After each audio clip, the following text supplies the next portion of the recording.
Twitter Spaces, the Cypher's live. Ozman collects, he's hosting dives through digital realms with shows at 5. Web V, meet Marvel, the narrative thrives. Weekends we speak with Josh and Stride. Collectors going digital, we coincide. Digital sweepstakes handouts for those who abide. Bring collecting space news, we never miss guys. V chill, kick back, geek modes, from car flips to comics, the spectrum loads.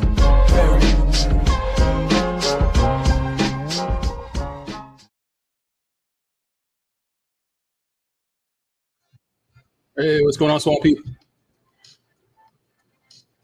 Just getting things set up here. Gonna give it a few minutes, let some people trickle in.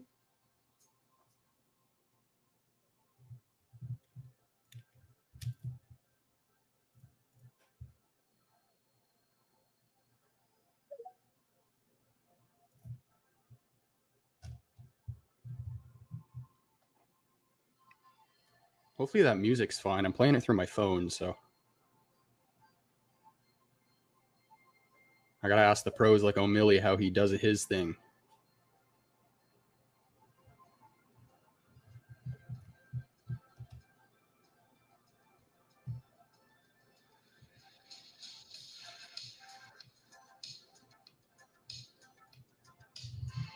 There we go. I'm seeing more names now. We got Dokta in the space. Acro, how you doing? Hope you're doing well. I know you were on the stream last night with Emoji and Corey. Doc, also, I hope I set the space up properly. I don't know yet if people can request, but I know for a fact that I toggled on that setting where you can have speakers who request to speak. So I hope everything's good, but if not, give me the thumbs up or down.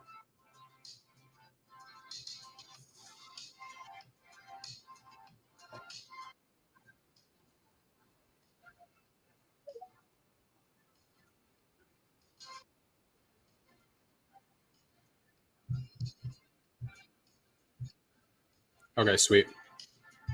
Appreciate that. A few more names. We got Notorious in the space. Let's go. Give it a few more minutes here, but we got. I got to link up with Notorious for the first time inside Fortnite this past week, which was fun. So we'll hopefully be doing more of that in the future.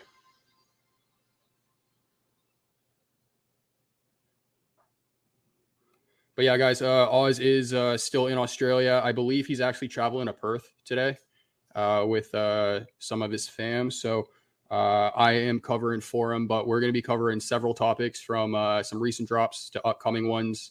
I know VeVe just also announced some things happening in New York that we're going to discuss and more. So give it a couple more minutes. If anyone wants to come up and speak, feel free to request.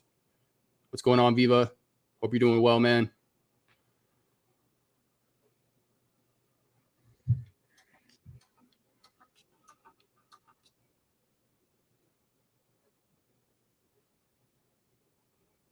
We got Sven in the building. Uh-oh. Uh-oh.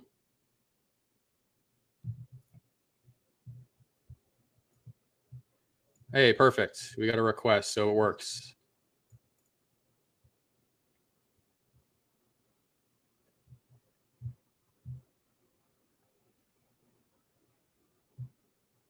Sven, can you hear me, brother? Yeah, I can hear you. I can hear you. Awesome. How's the audio and everything? Good? Yeah, audio's doing great. Yeah, perfect. Everything's fine. Now, should we just pretend like you and I weren't just talking, or do you want to do this all over again and be like, hey, how's it going? How has your week been?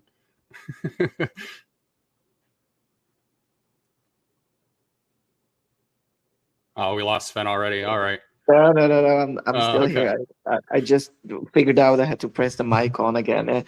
No, I didn't see you for a weekend. It's nice to meet you. It's been a week. Yeah. Hi. Well, what's anything new with you? Anything special this past week?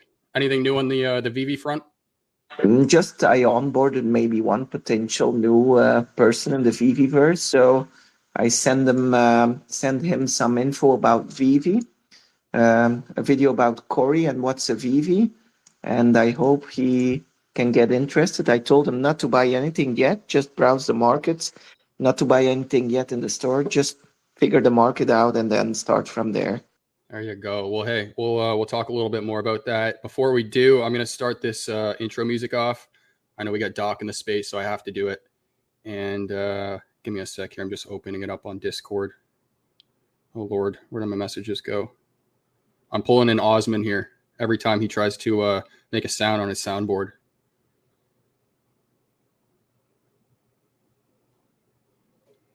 Where'd it go? You're doing better than Osman already on the soundboard. Oh, yeah? How does that work, considering I don't have one at all? Well, I'm waiting for the soundboard here. Can't remember where he sent it to me.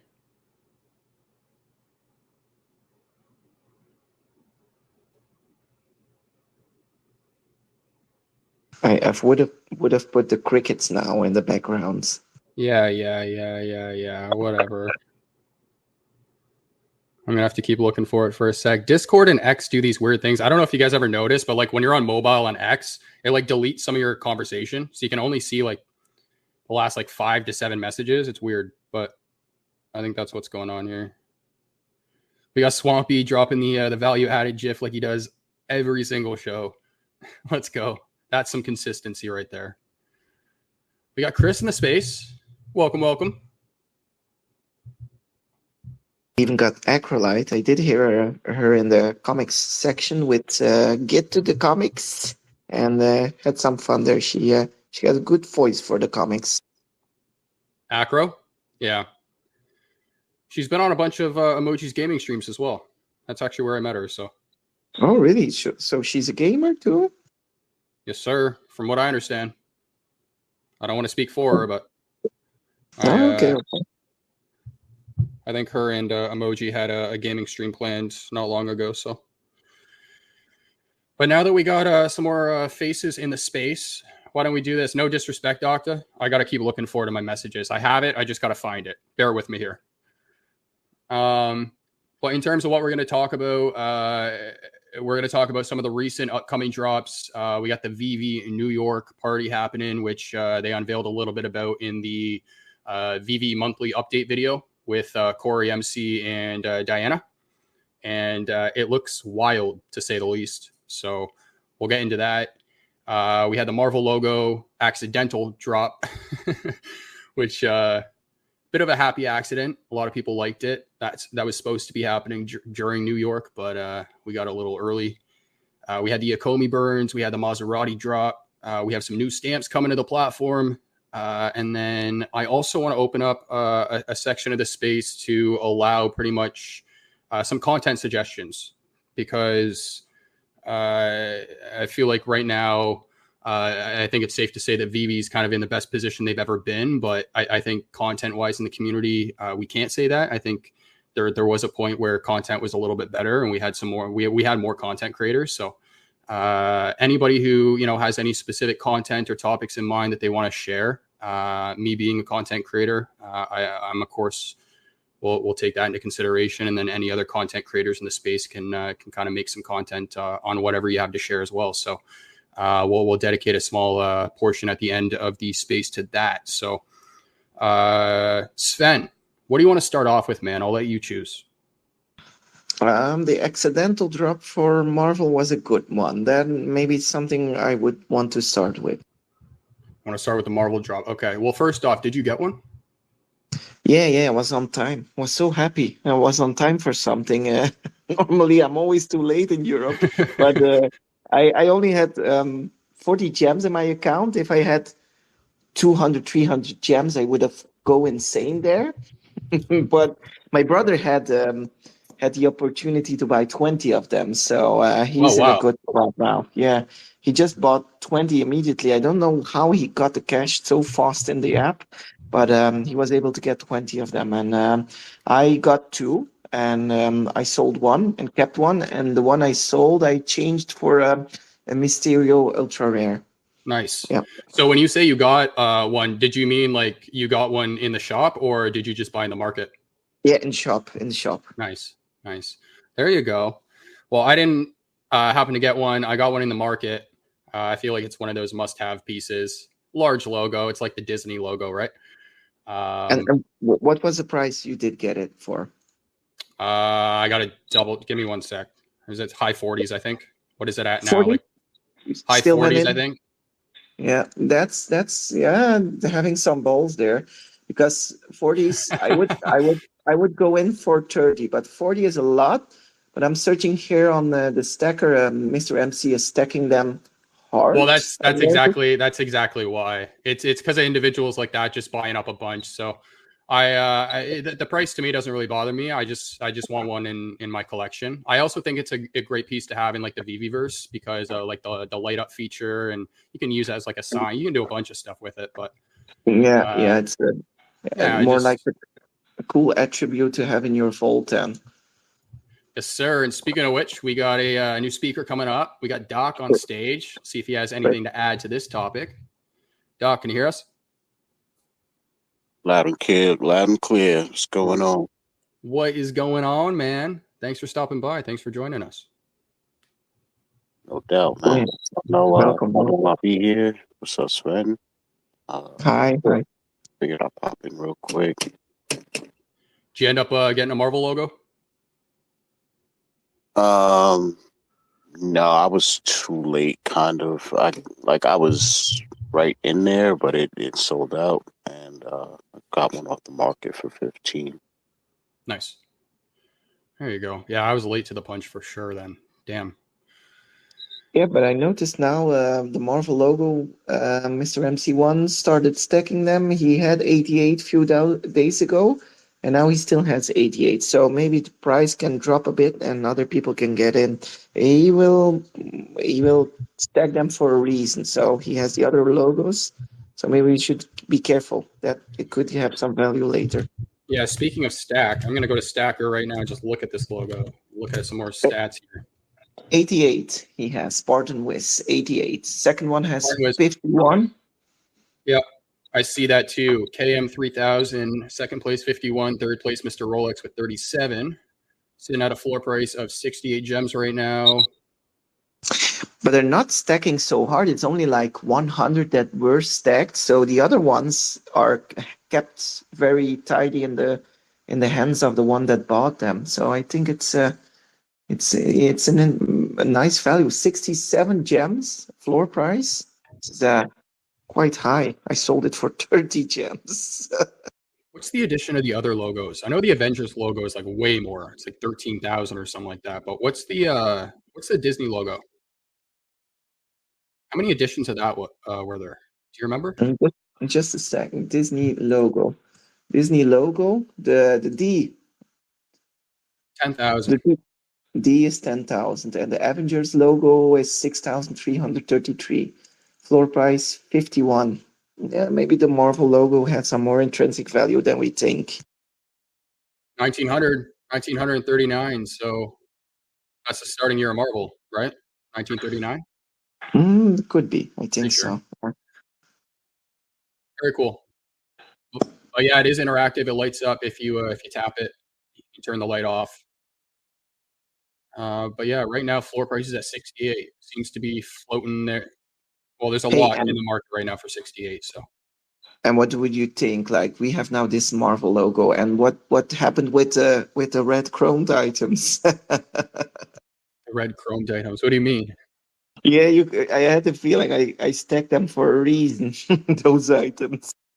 Oh yeah. Yeah. Shout out to Duck as well. I see him in the space. He's a big fan of that series. Yeah, I wanted to have a red chromed Marvel logo for that. Oh, I see what you're saying. I think it looks good. Oh, it can still come. I mean, this is the official Marvel logo, right? So. Mm-hmm. Anything else to add there, guys? No. Cool. What else I got here? So let's move from what's already happened to what's gonna happen. So we had the Ecomi burns. Can't remember the exact amount, but it was like 200 billion plus tokens. It wasn't from circulating supply, so it didn't really have like a direct impact on the price, other than just people buying in because of the news. But what's everyone's thoughts on that? I'm not too big on the crypto side, but Oh, me neither. Me neither. I want. We need that pudding cheeks to explain that for us. Although, do you want to explain a little bit about what you were talking about? Because I know you made a comment in my chat while I was streaming, kind of like a little playback of the space, and you made a comment about how it was a little hard to kind of follow what they were saying. Was that because Yeah. of and just for those listening, was that because of like a language barrier, or was that just because of the technicalities of what they were Yeah, talking? no, yeah, it wasn't the language barrier. It's just because of the technical parts of it. For me, it's just okay. They burn it, and I want to know the exact supply and what they will do with it and how they will burn more of it. That's the only thing I want to know. Right. But I don't know if they addressed that. Well, I know they talked about the need to simplify everything, so hopefully that's coming. But yeah, no, I was just curious about that. So appreciate you sharing that.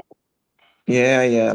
I think I got into the Stacker app too, where you could buy NFTs for Omi, but I didn't go in yet, so I cannot tell anything about it. But maybe there's an option to buy NFTs with Omi and burn a bit of Omi there too. But I didn't watch it good Actually, yet. I'm glad you mentioned that because I just saw a post, and forgive me because I forget who actually put the post out. You can view what post you liked, right? Yeah. Let me see if I can pull this up. It was it was a very recent post I liked. Somebody had talked about how there are some collectibles on the main app that have apparently been listed for Omi, and I think they were comics. I might be wrong. Just trying to pull it up here. On the main app? On the VeVe main app? On the VeVe main app, yeah. If anybody knows who I'm talking about, can you toss it in the comment section? I'd appreciate that. But yeah, that's a really good sign to see. So, if anybody didn't, I think what he said in the post too was like, if anybody didn't believe that they were going to be doing this, here's some proof. And it was a screenshot of, it was only like 5 or 6 listings, but still a good sign. Yeah, it's a good start. Thank you to everyone else tuning in. We got Dr. Rolex in here. We got Steve. Steve, man, hope you're doing well. Who else we got? We got Wheels. We got Casual. Casual, dude.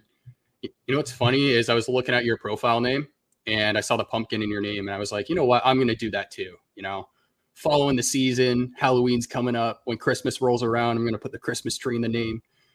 And when you change your name, it takes away the check mark, and you can't stream on the platform. I'm like, God damn it, all for a pumpkin in my name. But thanks for stopping by, man. Who else we got in here? Swampy still with us. Kevin. What up, Kevin? I think that's everyone. Miss Gecko, what's going on? Thank you for stopping by. Thanks for the little promo beforehand as well. And we got the one and only Fro. Fro. Dude, that photo you posted earlier, or video, sorry, of the ticket with the spotlight, the VeVe logo, golden moment base, the little display, that looked awesome, man. That looked awesome. Yeah, is he a gold and silver logo holder too, or did he just go into the market to get a ticket? No. He has 2. You know what's funny is that there was a post he put out. This was like a year and a half ago now, where it was like a video of him panning in his vault, and it showed the first logo on one wall, then the second logo on the center wall. And then I was like, I can't remember what I said, but it was something along the lines of, you know, to this day, the camera's still panning to show us the third logo or something like that. And so I made a reference to that in this post. I was like, you're still only showing us the 2. When are you going to get the third?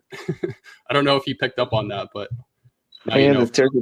The third will be quite expensive. It's like $5,500 at the moment. So Fro is going to work over hours, extra hours. Yeah, selling more real estate. But yeah, man, hope you're doing well. What else we got on the list here? Did we finish the Doc, do you have any thoughts on the Omi burns? No, I'm not really too privy as to what's up with that. just heard it got burned, and that's it. Is what it is. Cool, man. Cool. Well, we got another speaker on stage here. Going to introduce him now, one and only, coming from the UK here, but originally based from Australia. We got Dukkencuvva. What's going on? Not much, man. Can you hear me? Yes, sir. Loud and clear. Yeah. I'm in Switzerland, bro, by the way. Oh, my God. Sorry. I'm sorry. I get that mixed up every time. I'm sorry. That's all good. It's all good. I just wanted to pop up and say I'm pretty sure I saw that tweet you're talking about as well with the listings in Omi, and I can't say. I thought I'd retweeted it. Maybe he deleted the tweet. I don't know. But I think it was Emoji that tweeted that, if I'm not mistaken. I might be wrong. Emoji? Let me check Might be wrong, but I thought it was Emoji. Yeah. But I saw that. It was one of the recent comics. There was like 4 or 5 listed for gems and then like 8 listed for Omi. Yeah, and I'm right. It's the main app, right? It's the main app? Okay. It looked like it came from the main app. Yeah, the web app. I don't see it on Emoji's page. I'm wondering if he didn't delete it. I don't know if it was supposed to be up or something. I don't know, but I thought I'd retweet it. I'm looking at my profile and I can't see it. Yeah, I can't see it on mine either, which is weird. But either way, it's floating around somewhere out there. So. I did see it, though. I did see it. Oh, Swampy DM me saying web app. So. Pretty exciting stuff, mate. Yeah. Got another request here. Speaking of which, it is Swampy. Here, before I introduce Swampy real quick, Duck, what's going on with you, man? Anything new? Anything special? No, not really, man. Just playing the market. I'm trying to see if I can't move 1 or 2 things around to pick up one of these red tickets because I'm only level 42. I couldn't go for it. But to be honest, I'm quite happy that I wasn't able to because I would have. And like, man, I'm really shocked at the price that people are listing it for. Like, I actually haven't looked at the price. What are they? It's like $87, man, for like 30,000 MCP points. That's crazy to me. What's the name of these things? Just ticket.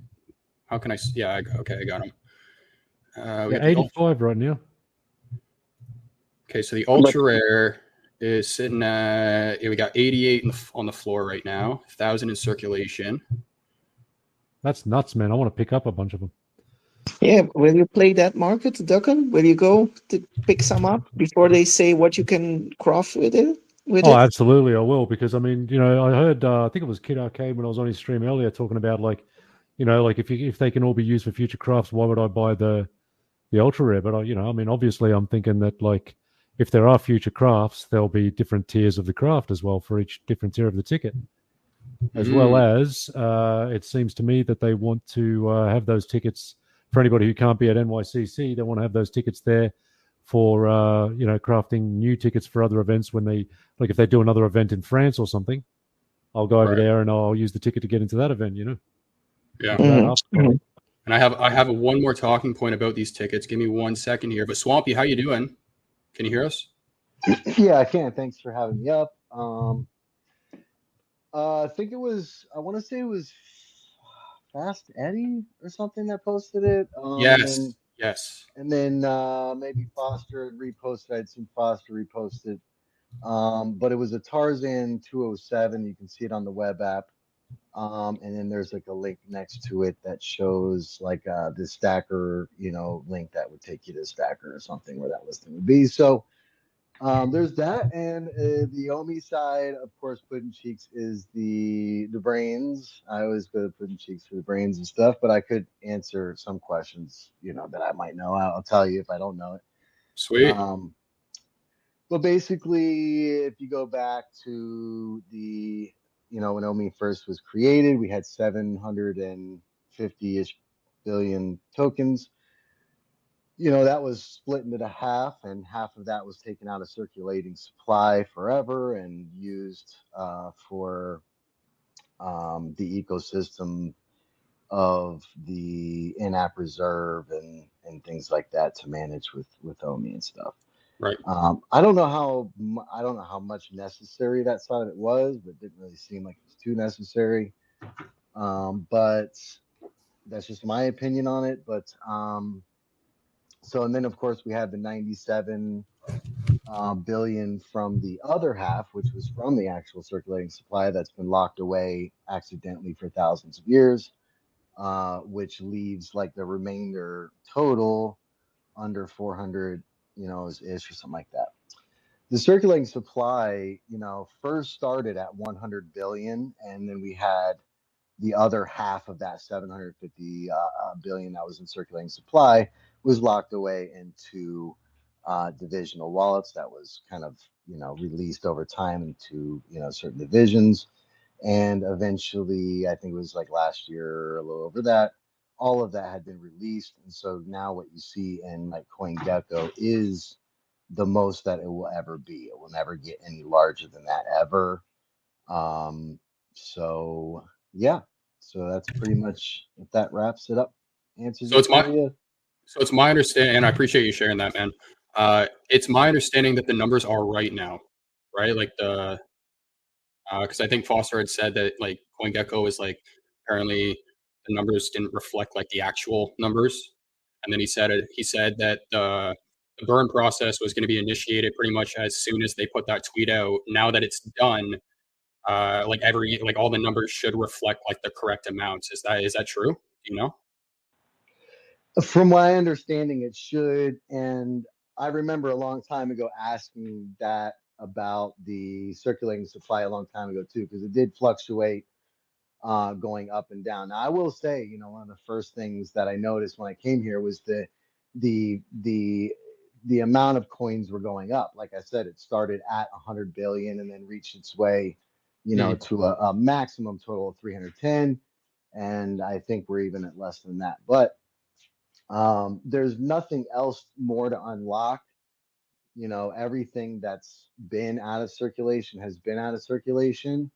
And I don't really understand the technicalities like to an extreme, but from my basic understanding is that sometimes that circulating supply in the past would fluctuate just a little bit because of movements and how those tokens were moving between exchanges or wallets and things like that it would like basically be updating to the API, and so you would see things kind of a little bit out, kind of moving through, and seeing that little bit. But you're never going to see a max, and it's always there. It's accounted for. It shouldn't get any. It's not going to get. There's no more Omi to Right. add to it. And then the in-app reserve you can see on token.vv.me, which that used to show us the in-app reserve, which was out of circulation supply, which was the supply that they were burning. So technically, every time they had a store drop or market transactions, they were and stuff like that, they were really only burning the in-app reserve, which was out of circulating supply. So we would see that all burn constantly and stuff. But now, if you go to token.vv.me, you'll see that it's all zeroed out. Everything's been burned. There's nothing in the reserve. It's all burned and gone forever. Yeah, I did see that, which the zero looks good. So no, I appreciate you sharing that. Thank you. And shout out to Miss Gecko as well. She sent me the screenshot of the post. She was faster than all of us. She bookmarked it before us because it's now deleted. So that's why she got it. But Eddie Brown posted, for those doubting that VeVe will list collectibles for Omi in their marketplace, guess what? And then there's a screenshot of a comic on the web app, which is, yes, a Tarzan comic, Tarzan of the Apes. And there's 5 listings in Omi, so that's awesome. And then what else is this? She sent me another thing here. Will Omi be taken off the app and move to a self-custody model? How will the token and its utility remain connected to VeVe? A, there will be signs. Information will be released as Omi to NFT comes out of beta. The beta contains only a small fraction of eligible licenses and IP. So it won't be all of the brands. He says, P.S. this wasn't supposed to be public info yet, but some surprises are worth sharing early. What did he link here? Oh, the link doesn't work anymore. Damn it. All right. That makes 2 deleted posts. But no, appreciate you sharing that. Thank you. What else we got here? And I really appreciate it, guys. I mentioned at the beginning of the show, I'm filling in for Oz this weekend. If you guys can just take like a quick moment to toss a like and share the space just to get some more people in here while I look at some other topics on my list here. So we got the Marvel logo and the Ecomi Burn done. Another thing that already happened, we got the Maserati drop, which there's a couple things I want to talk about. So first off, anyone up here end up going for that? How'd you guys do? Going once. Well, I minted, and I got a 3-digit. So I thought I'd keep gambling. It was like 800 and something. Sold that at a $10 loss. Pulled the trigger again. Got a lower 3-digit. Sold that. Pulled again. Did it 4 times. And I ended up with like a 3-digit, not a 2-digit, but I'll take a 3-digit. It's like 200 and something. So I ended up, I've got one, but I ended up paying like $70 for it. So wait, so you got 3-digit 3 times in a row? Yeah, 3 or 4 times in a row. Yeah. Oh wow. Just kept on getting lower too, so I was happy with that. I was hoping for a 2-digit, but didn't happen, and I ran out of gems. So, and I ain't pulling the trigger on it again. So, have you tossed an AR in the vault? What do you think of it since picking it up? I haven't put it in the vault, but I've had a look at the collectible. And it looks, man, it's absolutely beautiful. Although I got to say, it really annoys me that there's no engine sounds on all these sports cars. You know, these high-end sports cars. We've got to hear that roar, man. Yeah, I do have to agree with you there. It's almost like you're missing a part of the heart. And I was on, like I said, I was on Kid Arcade's stream earlier on, and you can't open the boot or anything, like the engine bay or anything. But if you zoom into the inside of it, the engine is built in there. So, okay, so what's interesting about that, I'm glad you mentioned that, is that's the same case in video games with cars as well. So you'll find that some manufacturers allow you to open the hoods and some don't for certain models. And the reason why is because it has to do with like patents and stuff. So they don't want to actually like show how the engine is like actually, like they don't want to show the engine. Yeah, but the engine's built there. If you zoom onto the inside on it, like zoom into it so you go inside the car, you can see the engine's built inside the model. Oh, it's not going to be. Oh, I see what you're saying. It's not going to be a 1-to-1 still, but yeah. I agree with you on the engine sounds though, for sure. A Lambo without the Lambo sound is a little feels like. Although I did watch when I was looking at it, because another thing that really bugs me about these cars is how it's just like completely flat on the bottom. It's just encased. Now maybe it's supposed to be like that, maybe it's not. I'm not an expert, but I wanted to suss that out. So when they did the Lambo drops, I had a look at a documentary about how they construct the Lamborghinis. Yeah. And one part of that was like there's so much work that goes into just getting the engine pitch perfect. Mm-hmm. It's like a really huge part of the car. They won't let them leave the lot unless it sounds exactly the way it's supposed to. So I wonder if that's something that the car companies don't want to put out there that way. Yeah, maybe. I just had a thought that ran out of my mind there, but with the engine exhaust, yeah, my favorite car is it's called a Lexus LFA, and it's in my opinion, it's like the nicest sounding V10 car ever made. If anybody knows it, you know. And a big part of that car is just the engine sound. There was like a whole orchestra that went into designing and tuning like the actual sound of the exhaust. But yeah, it's like it's an art form. It's crazy. Yeah. I mean, these cars are not just cars, you know. Yeah. One thing I want to talk about with the Maserati, because I saw a topic around the flag on the car, and I think this was brought up on Kid Arcade stream, right, Duck? Yeah, it was on his stream that he was looking at. He was like, "Man, those colors don't look right to me." And we checked it out, and we were like, "Man, it's all in the wrong order." And he was like flipping out, going, "Dude, how could they screw that up?" Blah blah blah blah blah. Dude, that's why I posted about it. I was like, "Dude, yeah, he's right, man. That's a Bulgarian flag." So cheers for straightening that out. Yeah, no worries. So just for some context here, on the car, you have the Bulgarian flag, and Maserati is an Italian car company, so there was a bit of confusion there. The flag is actually, it's a sponsorship on the car. So I'll actually pull up the exact description that I sent Duck here. Give me a sec, guys. But it has to do with one of the co-owners of the team. So one of the co-owners of the team is he is Italian, but he's a co-founder of a company based in Bulgaria. and this company sponsored the racing team. So it's pretty much a tribute to that sponsorship and that relationship. Where is the post? Which is funny because when I first looked at it, I actually thought it was the Italian flag. Same colors, right? Just different order. But yeah, no. According to GPT here, it says the Bulgarian flag on Maserati GT2 is a tribute to Andrea Piccini, one of the team owners and drivers of the Maserati GT2 racing program. While Andre is Italian, he co-founded Iron Lynx, a motorsport team that has strong ties with a Bulgarian company called Iron Lynx Bulgaria. This partnership likely influenced the inclusion of the Bulgarian flag on the car, representing the connection between the racing team and its Bulgarian sponsors or collaborators. So if you didn't know, now you do. And then also we had, during the monthly update with Corey, MC, and Diana, we had the unveil of the actual promo video for the car, which was nice to see, because I know when they actually announced the car, they showed just the 2D image of it kind of zooming around the racetrack.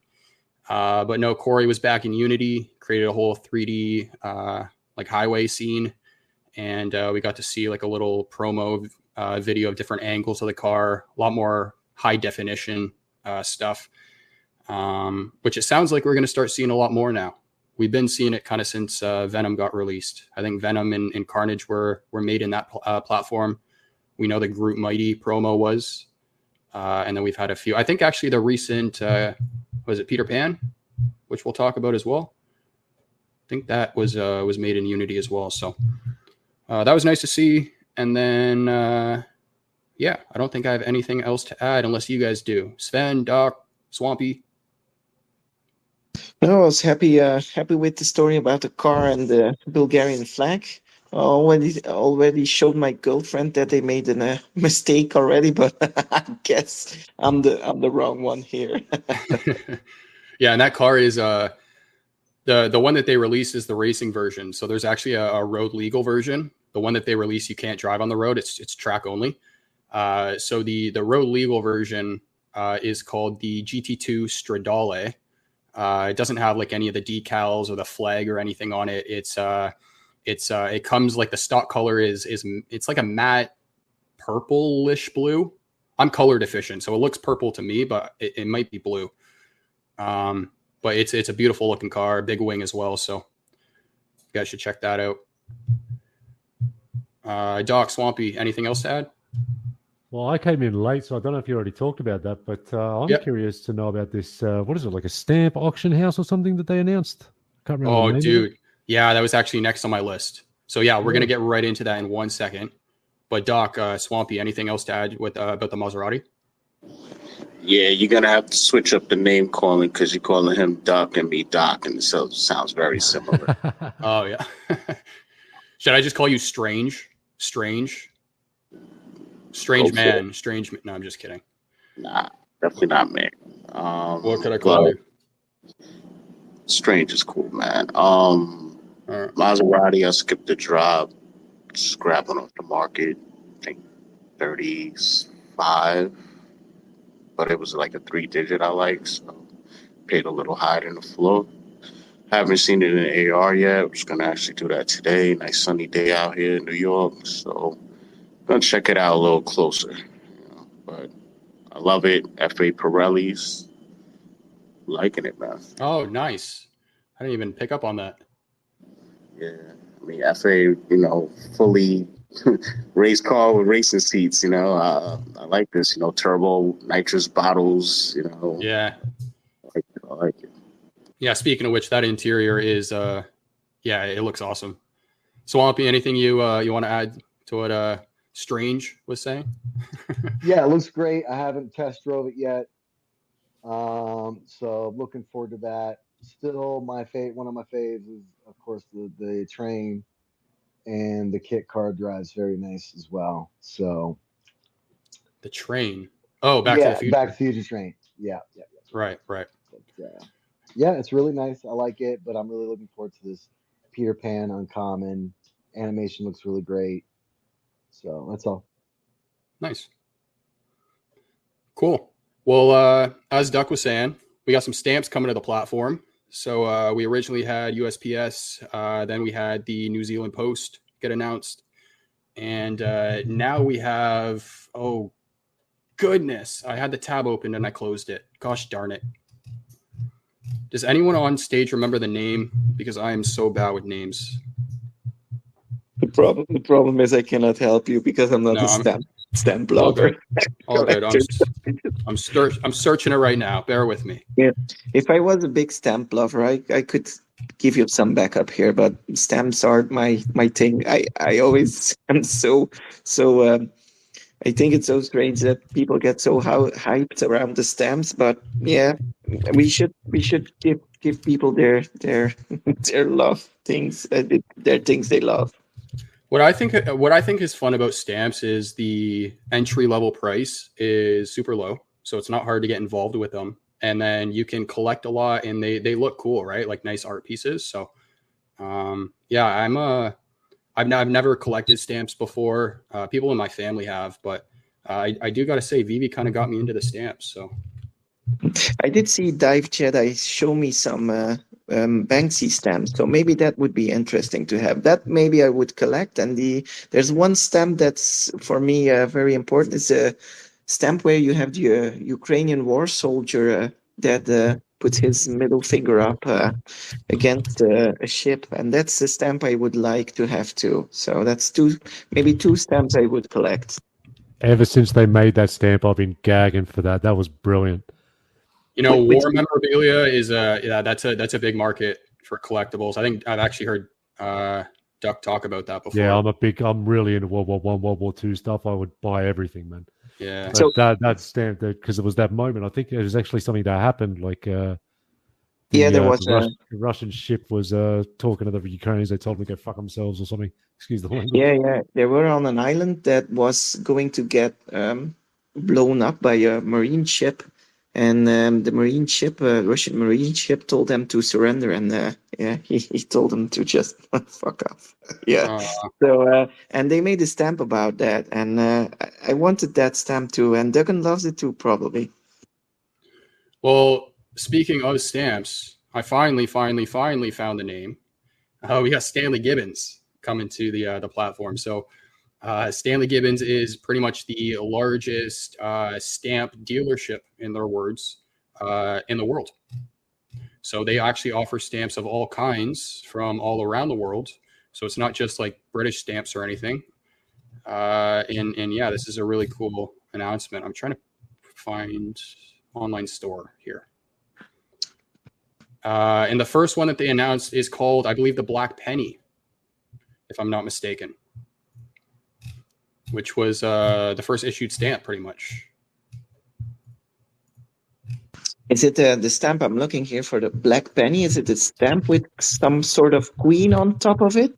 I believe that is the one. I'm trying to get an image of it now. Yeah, it's Queen Victoria. Yeah.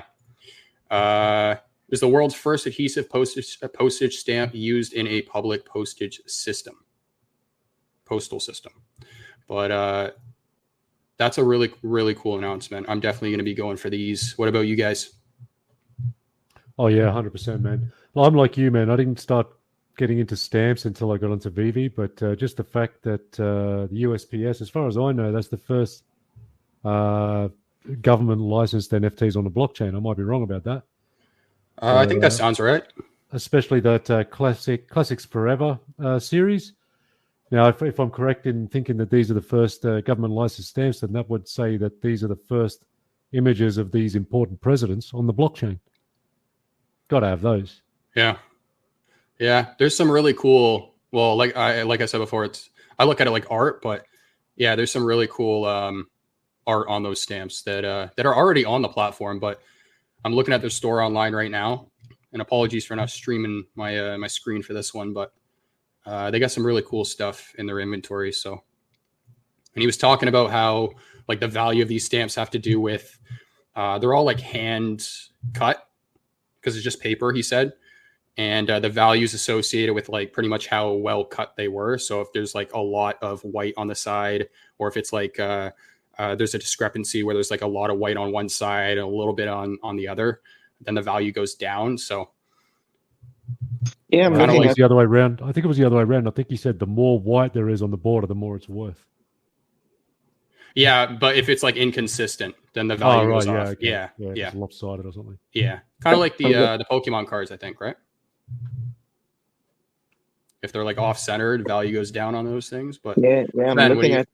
I'm looking at eBay, and you can buy that Black Penny stamp, but if it's stamped with a stamp on top of it, it loses, of course, their value. And you could buy it like for 90 to 200 pounds, 230 pounds. So that's the first ever stamp that was made then. Yeah, from the sounds of it, first in a public postal system. It's the FA of the stamp then. Okay. But yeah, I would love to hear David talk about this one. So Yeah, he would probably make me buy one. Yeah, for sure. Definitely a question to ask in the future, or maybe somebody in New York. But New York's going to be another topic here too. Anyone want to add anything else about the Stanley Gibbons announcement before we move on here?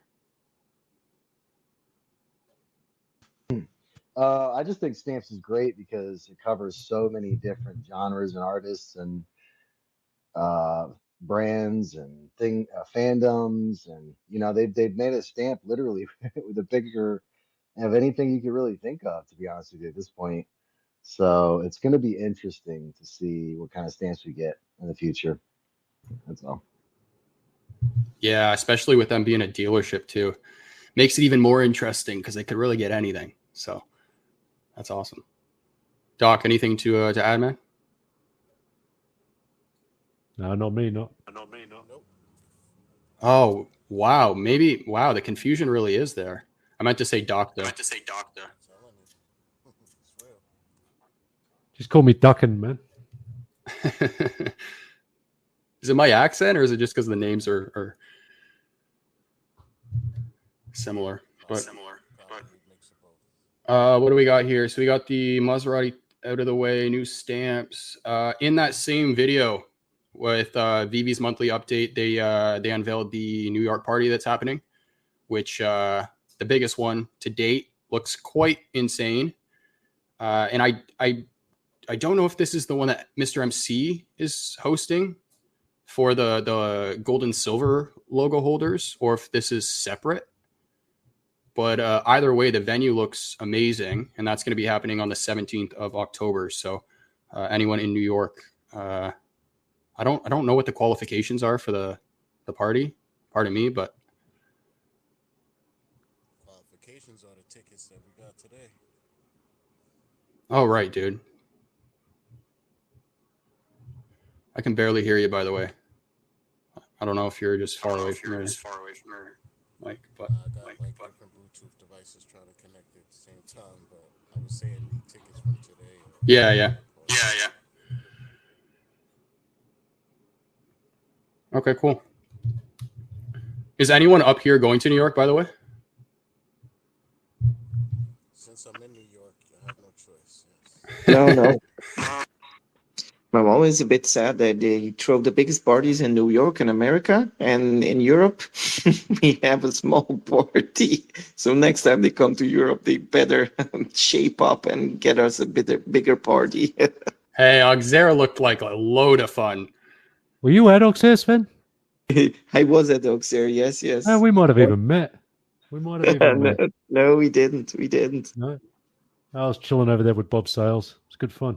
Bloody good laugh. I feel like if you met Sven in person, you would know if you met Sven in person. He's just like one of those guys, you know? Yeah, right, okay. Judging from the videos I saw, the guy was just dancing nonstop. But sorry to cut you off. No, I was just going to say I met a lot of really cool guys over there, man. No Tactics is an absolute boss. VeVe Meister, real nice guy, man. Funny bloke. Oh, mate, so many people I met over there that I've just, yeah. Yeah, that event looked great, especially for an event that was kind of like last minute, because I don't think that they were planning that for too long. So yeah, no, but I think they're trying to put another one together in January. Whether VeVe goes to that or not, I really don't know. I hope so. Is that the Germany one or France? It was in Auxerre in France. Yeah, a couple hours out of Paris.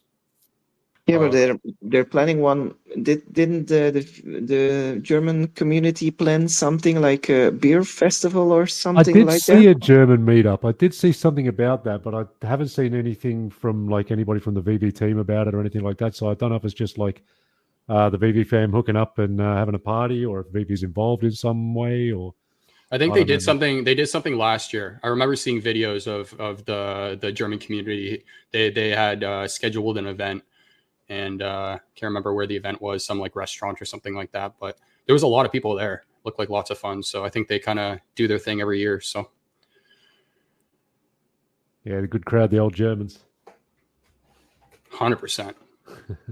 We got a solid VeVe fan base over in Germany. So They're quite active in the VeVe Discord as well. So if you want to catch them, they're in there quite often. there you go. And I think it's linked with Meta Brew Society, and they had it previous year too. Yeah. Right. Yeah. Yeah. I think somebody in the community owns that beer, if I'm not mistaken. Would be a logic explanation there. What else I got here? Sven, you have anything to add, by the way? I don't think did you speak there? Did I do the German no, event? No, you're good. You spoke about the stamps. Yeah. Unless you have anything else to add. No, I only want to say it could be a red flag if we collect stamps. If people meet us and we say we collect stamps, if you're searching for a girlfriend collectors, maybe don't mention the stamp thing. Oh God. Why is that not going to help me? I definitely know it's a red flag. I don't even know what to say to that, dude. Jesus. What else we got on the list here? Recent upcoming drops. Okay, so I think we've talked about everything that's already happened. In terms of stuff that's coming up, we had the announcement made by VeVe with the Peter Pan. So let me pull this up.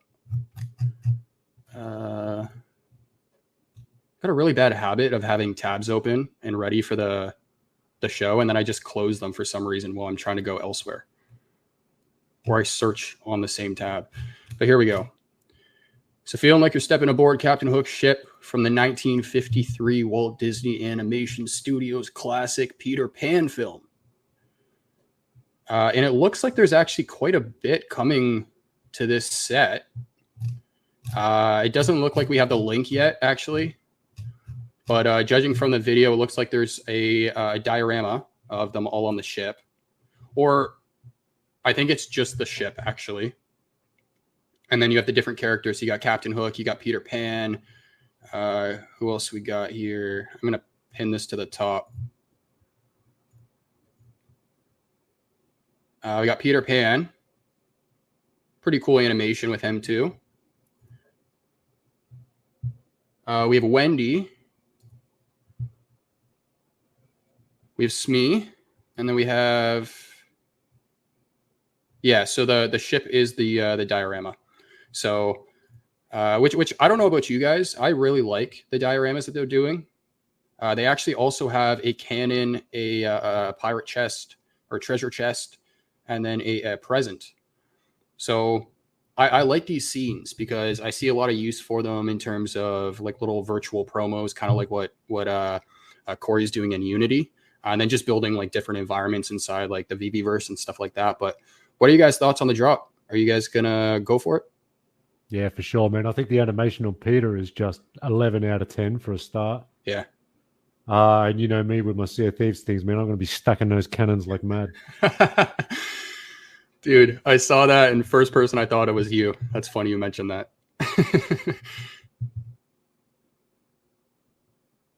Swampy, Sven, Doc, anything you guys want to add?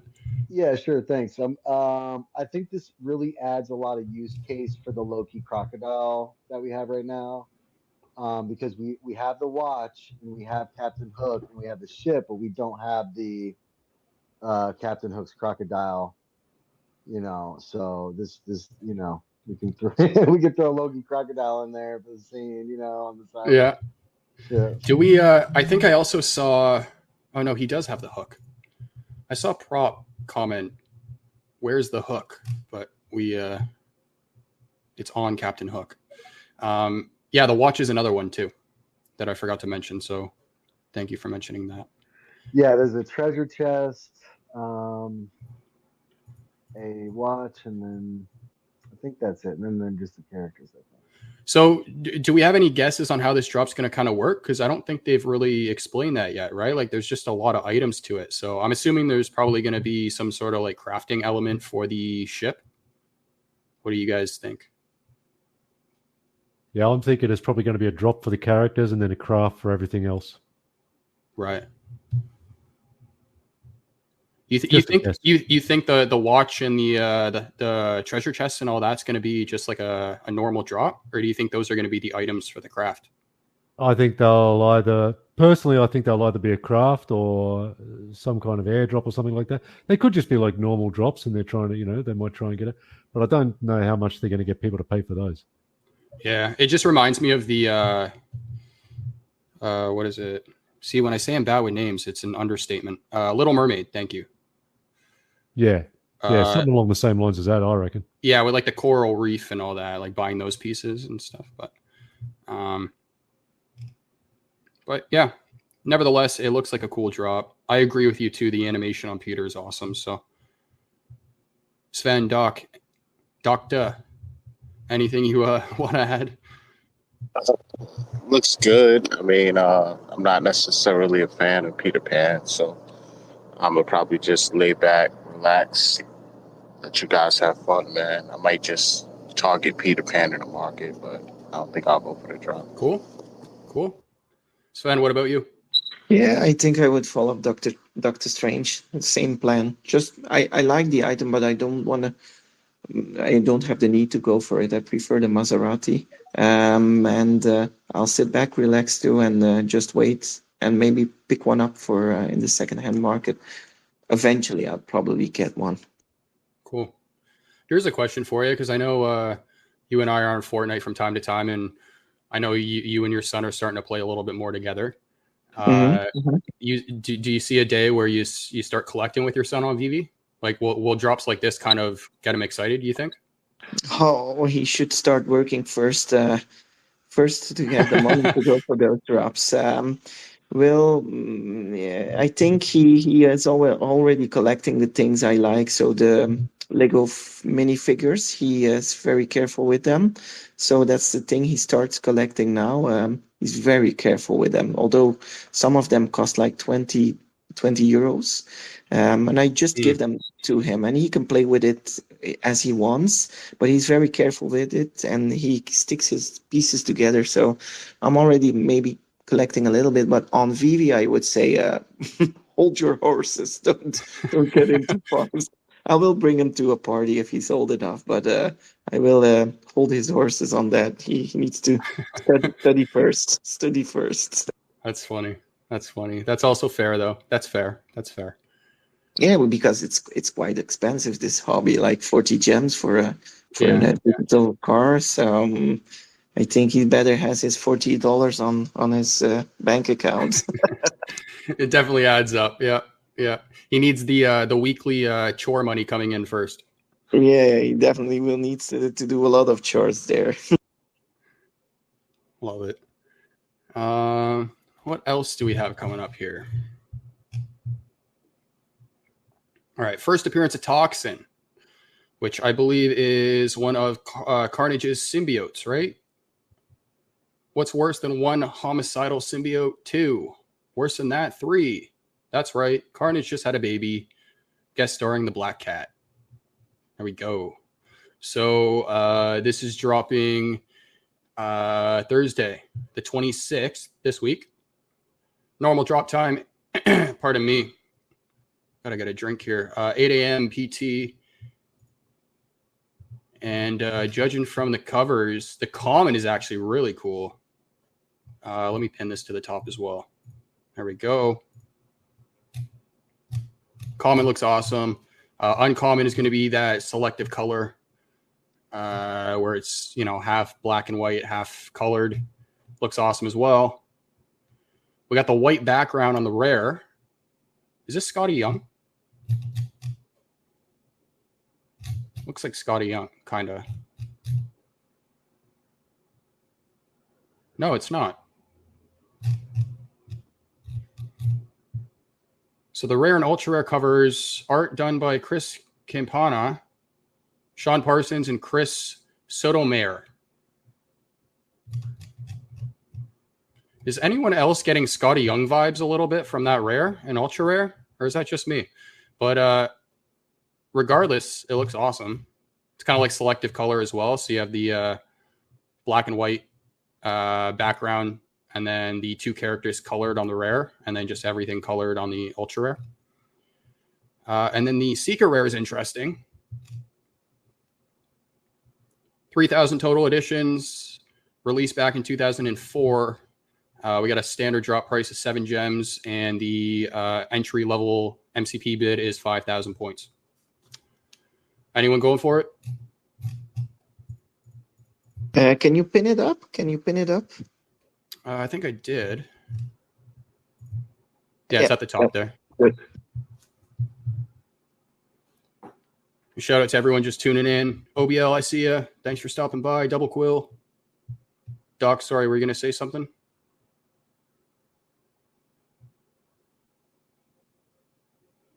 Undecided. Undecided.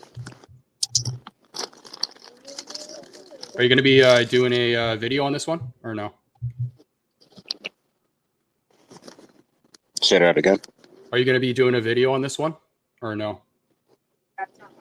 Undecided. There we go.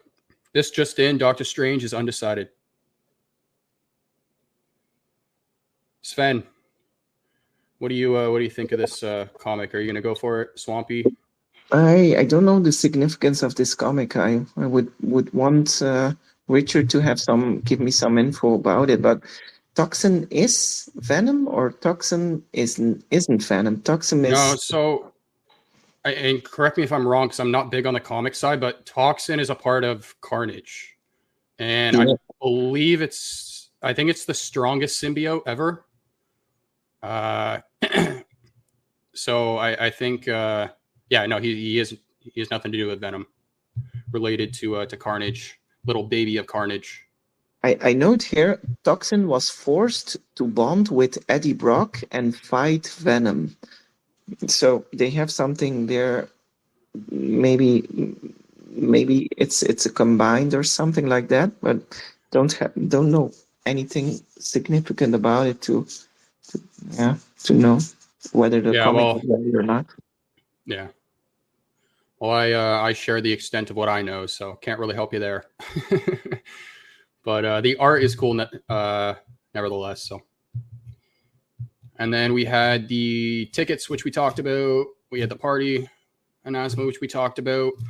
In celebration of Batman Day, VeVe is giving away a unannounced collectible, but they said that they're going to be airdropping something to all the Todd holders. So if you guys hold a Todd in your wallet, you will be receiving something from VeVe. And it does sound like if it sounds like you have like 20, you're going to get 20 of whatever they're airdropping. So when did they announce that? They announced that yesterday. Oh, I thought it was only with a giveaway you could have like a giveaway, but I didn't know you could get something airdropped anyway. Yeah, so it says every year fans around the world gather for Batman Day on September 21st, celebrating their love for DC's Dark Knight. To celebrate Batman Day, we are offering a special giveaway for holders of the number 100 Todd McFarlane Batman on VeVe. And it says, show us your most creative AR or Vault scenes with your number 100 Todd Batman, the first appearance on VeVe, blah, blah, blah, blah, blah. And then, yeah, you show it in the comment section. I'm sure they're probably going to verify it via their system with the wallets. But yeah, you're going to get airdrop something. So that's cool. Oh yeah, that's cool. That's great. What could they airdrop there? Something that was important for Silicon too? So here's my guess, and this is just based off what they've been doing lately. It's like my guess is a Batman logo. Oh, okay. Yeah. I don't know if anyone else does. 5 random winners will be selected. It says. Oh, is it 5? I didn't read that part. My bad. Yeah, I was thinking it was only a giveaway for 5 winners. Yeah, so it 5 says random winners will be drawn and contacted. Yeah. Okay. Well, still, I mean, VeVe has been doing a ton of giveaways lately, so that's really it's nice to see. Oh, so there goes my airdrop. There goes your air. Oh, hey, dude, you got good luck with giveaways, man. You've won a ton of them. Well, I gave away one. I did give away one. Which one was that? Brock did win something, and I told Yes. my collectibles Brock needed to have it. Oh yeah, that was after he came up and said, "No, I don't want to win it." Right? Yeah. But we did give him a hit anyway. Yeah. Well deserved. Shout out to him. He's doing awesome work as well. Yeah, and he's doing a secret drop too with something like a snail or how do you say it in English? The French word escargot. Is it a snail with a? Yeah, snail. Yeah. Okay. So he's doing something for the holders of his sets. He's not telling anything, not telling the details. He's always a bit cryptic about it. That's the thing I hate with Brock. You always have to figure it out and start sorting everything together. And probably the whole fishes community already knows what's coming, but you have to puzzle it all together, and then at the end you know it. But I'm always not checking off the fish score to see what exactly I need to collect to have an airdrop. That's funny. Yeah, he's a bit of a troll from time to time. He's a good troll though. Yeah, but it's a hard puzzle. I just want him to say, I'm doing this or this, and it would be way easier for me. Hey, it makes it that much more rewarding. Wait, Sven, you're French? No. I'm Dutch, but we speak French in Belgium too. A bit like in Canada. Ben regarde-moi ça. Je savais pas. Yeah, I'm still thinking about how I said Duck was from the UK. When I openly knew he was from Switzerland. We've even had talks about, like, he sent me a photo of like him at the Swiss border looking over to France.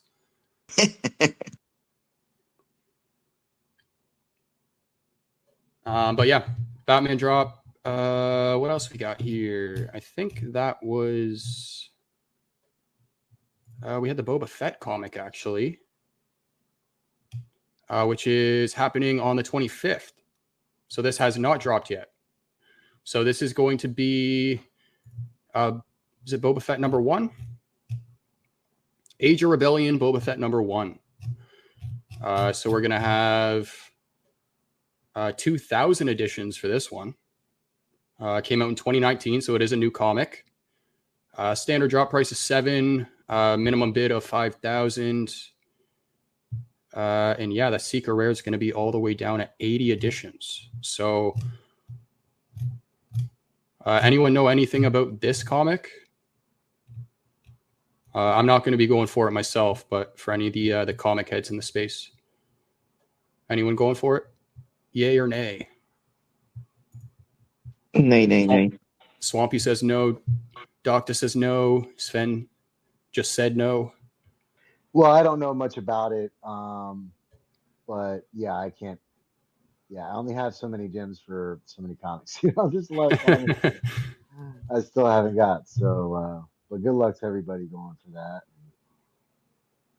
There's some really great covers though. There's like some comics out there that I'm not super like honed in on, but I do see some of these covers, and I do end up buying some of these covers that I wouldn't normally buy, just because I love the cover so much. So right now, and not financial advice, of course, or anything I'm saying up here, but Spider-Boy 3 Common, I just love it. I don't know, it just gives me this movie theater like poster kind of vibes, like yeah. Film. I love it. I just. Do you have a like a particular rarity that you kind of lean towards, like the exclusive covers, or? No, not really. Of course, like most of us, we like the common covers. But when it comes to ultra rares and secret rares, it kind of just has to be the style I'm into. Me personally, one of my all time favorite ultra rare covers on this app is the Amazing Spider-Man 14. I just really love that style. And then Ghost Rider Ultra Rare is really nice too. So I really there's just certain styles that kind of come out at me. And you know, I wasn't really after Spider Boy, but some of those covers, you know, because I really like the older stuff, like late '80s, early '90s stuff is what I'm really into. But so not too much into the newer stuff, but I'm dabbling. You know what I mean? I'm like, there's some covers I just see it, and I'm like, I gotta have that cover. Like that's a really nice cover. Remind us, is the that Spider-Man number 14? Is that the one where he's jumping like through the web, or is that another one? No, it's first appearance of Green Goblin, and he's on his board, his you know, whatever it's called, the flying thingy or whatever. You got like the pumpkins coming at him. No, or he's the just jack-o'-lanterns. I think he's got one in his hand. I think he's got one in his hand or something. But right. But just that style, it's just I just really love that style. I mean, if all of the ultra rares were that artist, then I think it was Sean Chen or something. I'm trying to think of what it is right now. Which I mean, before VeVe, I hadn't even heard of that artist, and so now I'm like just, you know, really looking for more of those covers. But if all the ultra rares were that, then you know, there's a lot of people that love Peach Momoko, you know, and so if there's a lot more ultra rares, I'm sure, you know, Peach Momoko, there'd be you know, fan groups for that and that art. So anyway, sorry. Yeah. No, you're good, dude. That's what I'm into. Every single time I hear Peach Momoko's name, I always think of John. I don't know if anyone is the same, but every time I get into a space, I hear that guy talking about Peach Momoko. It's like your biggest fan. But shout out to him, man, because he's super passionate about comics and her comics. But shout out to Tails. I see you in the space, man. We got Death Bunny in here as well with a new account. I heard about what happened, man. Mahalo, what's going on? If you guys didn't check out Tails' latest video, the dude crushed it again. He released a second video in Unreal Engine with the Alien vs. Predator. And I got to say, man, the everything in that video, from like audio to like the camera movements, the one scene where the xenomorph is on the ceiling, dude, spot on with the animation. Just looks so good. And just super impressive considering how long you've actually been in the platform for. So I'll say the same thing that I said before. I'm just super stoked to see what you keep producing moving forward. But I hope I can say this publicly. I said it. I sent him a DM right when he put out the first one, and I was like, dude, I'm so glad you didn't wait for the VeVeverse to start doing this stuff, because Unreal Engine is clearly a tool that he can use, and he's doing like a really, really good job with it. So shout out to him, man. I'm actually going to pin that video to the top here. So yeah, pin it. Good idea. Give me one sec. If I could permit myself, I'll also shout out Double Quill put out a new blog today. Yes. I haven't had a chance to look at it yet, but I've been dealing with my kid all afternoon, but I'm going to look at that as soon as I can. I promise, Quill. Thank you for that. Yes, I'm going to also pin that. Shout out to Double Quill. Releases her blogs every single weekend. So I'm in the same boat. I have yet to actually read it. So apologies. I don't know the title yet, but I'm about to read it. Share to space. It's a story about the hobbits, Batman, and looking over the fence. And looking over the fence. You care to explain that part? You need to read it. You need to read it to see Fair. what it's about. And there we go. Share to space. Waiting for Gandalf. So there you go. When we got to get Lord of the Rings, man? Bring that on. Man, Lord of the Rings, Harry Potter, both of those would be just incredible. Oh, mate. Love it. You can dive deep into both of those. I think I've pretty much hit all the points on today's list. So we got 45 minutes left.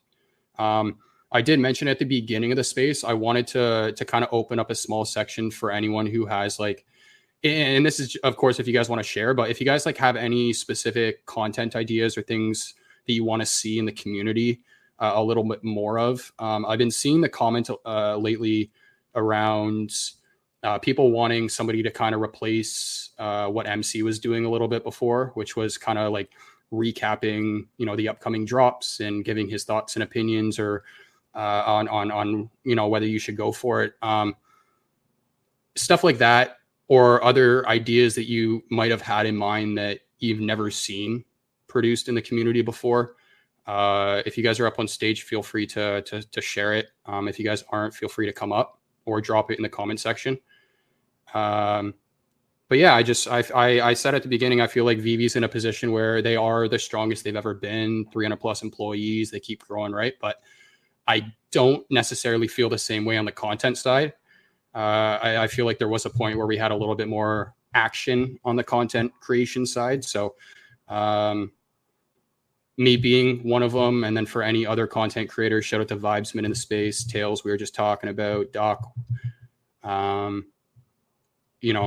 Some of those guys might produce some of the suggestions as well. So Notori sent me a DM. So this drop has character series, diorama, and accessories. Should be an interesting drop. So he's talking about the Peter Pan drop. But yeah, if you guys have any suggestions in terms of topics, series, things that you want to see in the community on YouTube, Spaces, on X, feel free to share them. But I don't really have any other talking points on my list. Sven, Dokta, Swampy, Dukkencuvva. You guys have any topics or things you want to add? Swampy has his hand up first. Go ahead, Sven. Go ahead.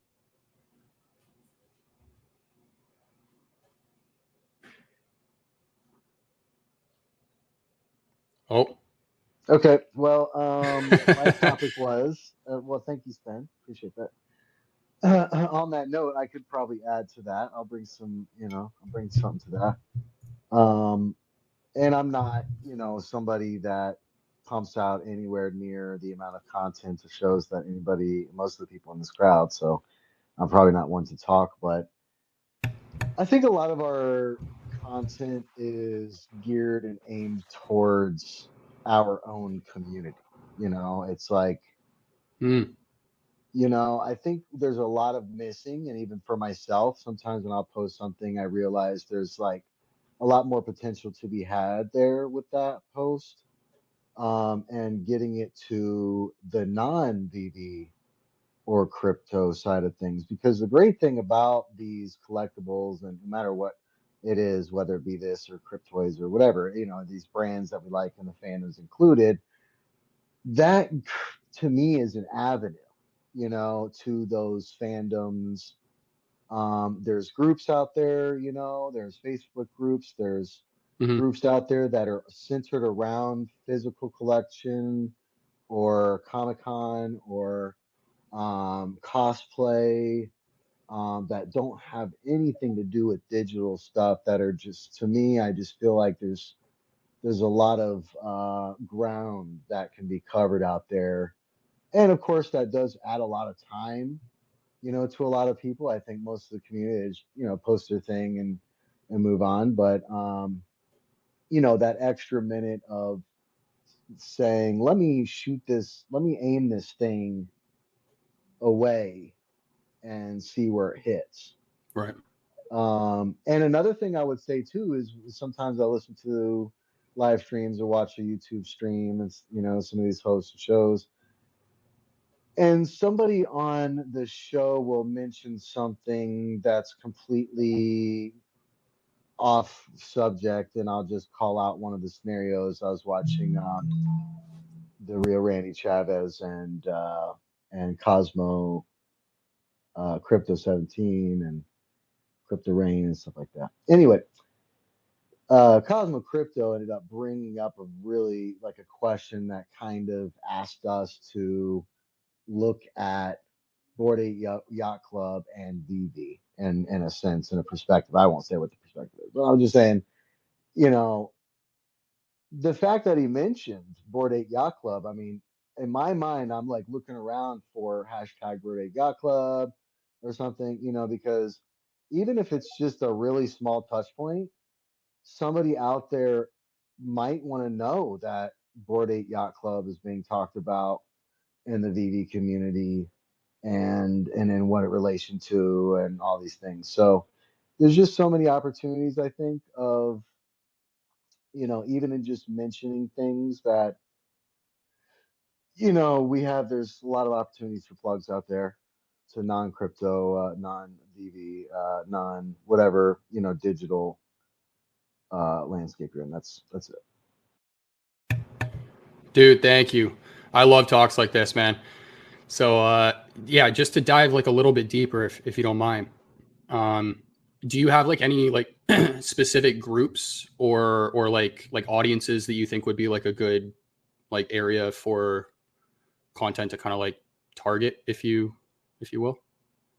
Well, I've just started. I have a lot to learn from a lot of you guys and people like yourself and Dokta Strange and Tails and all you guys. I have a lot to learn, and it's I'm trying. Doctor knows I'm over here giving it a shot, trying to get my hands dirty here and there. But I've got some more work to do before I get there.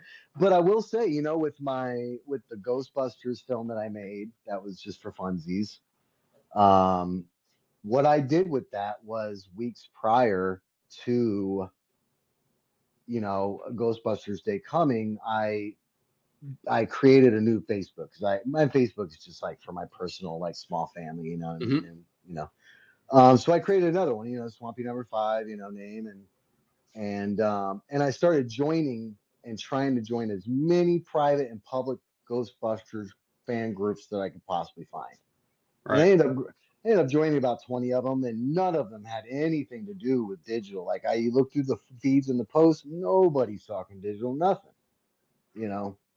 It's all about HasLab and this, and a lot of them too. They make their own stuff. A lot of the Ghostbusters fans, most of them make their own suit. They get like a, construction onesie, or something, and get their own patch on there, and and some elbow pads, and then just throw it together.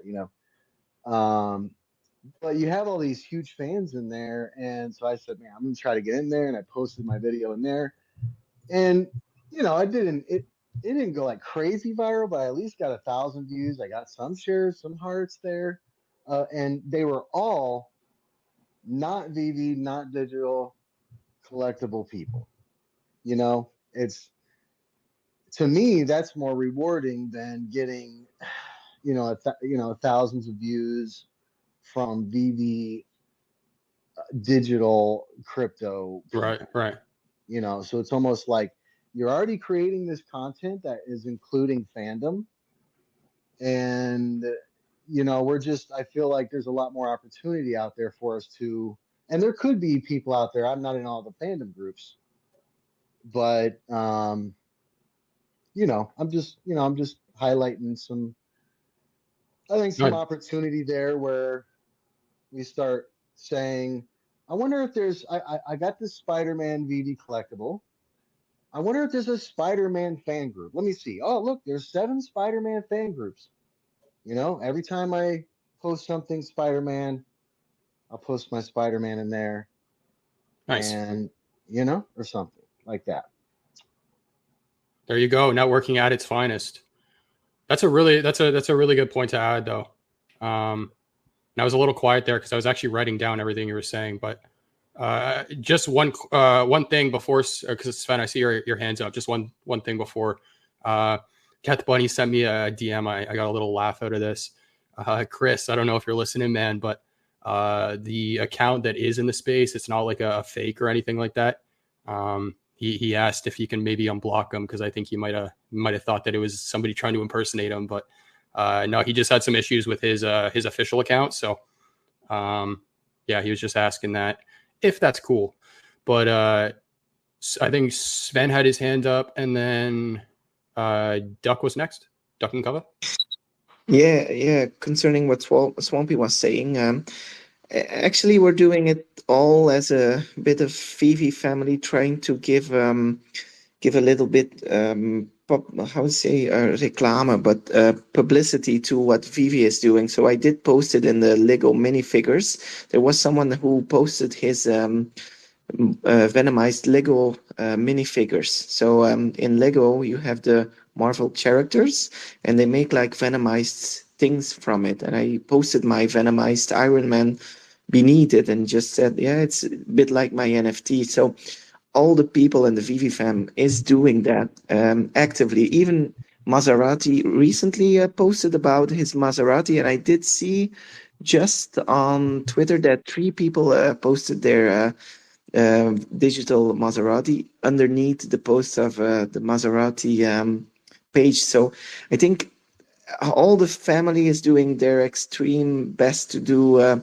to get more people into the group of digital collecting, but at the end it's more like the job of VeVe to do that, but we're trying our best and we're trying to help, and I'm trying to do that too, but the question is, do we have to push it, or does VeVe has to push it more? Well, See, that's up to you, right? Like that's what I was saying. And it takes that extra time. But for somebody that's a content creator, you're trying to broaden your web per se of how you're connected. So like let's say VeVe Magic, for instance, amazing person. She knows Disney very well. She's there all the time. She's very informed and sharing a lot of Disney things. And then she's also into VeVe Digital Collectibles, which is kind of more technical. And if you really go out there and look at all of the content creators that are Disney, there's tons of them. I could go on TikTok and Twitter. I find you a gazillion billion, photographers and people that give you the tour and the walkthrough and everything. But what stands out about VeVe Magic is from all of those content creators. Those content creators have no idea what's going on digitally with that Disney brand or Marvel or anything like that. So that's something, the value that she has an edge over on a really huge, group of Disney people out there. It's that edge of saying, "Hey, I'm here to bring you news on Disney digital experiences also," which I don't see when I go to look that up. I'm not seeing a whole bunch of those Disney people doing or saying anything about that or acknowledging it or providing that. So you're literally just going out there and introducing yourself in what you provide because they don't even know it exists yet. So by just providing and being an example and providing these examples of our experience, maybe some people get interested.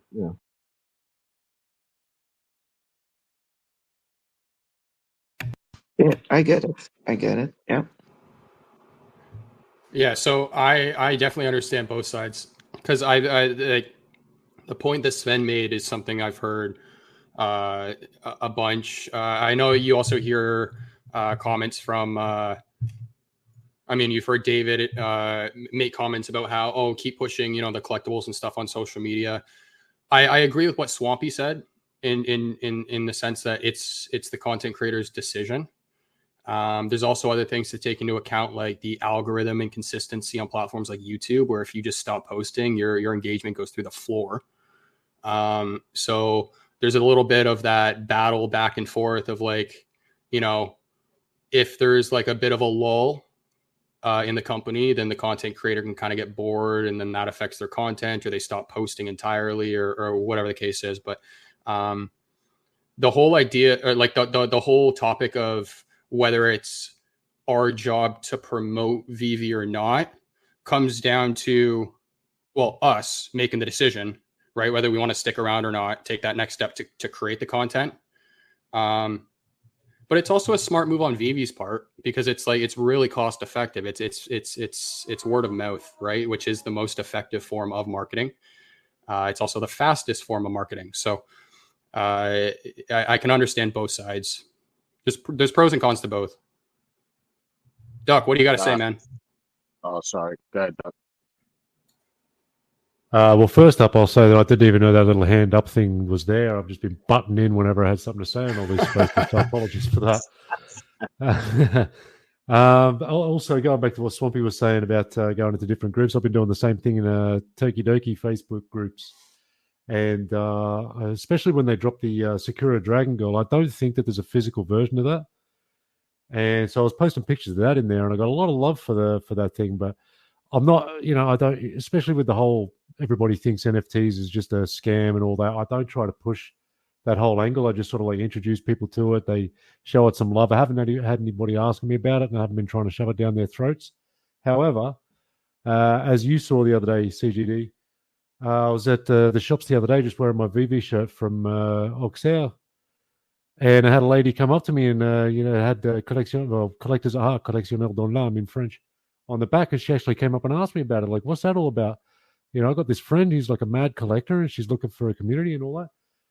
And I mentioned to her what VeVe was, and her first reaction was she said something like, "Oh, so it's all just like kids in their basements and all that."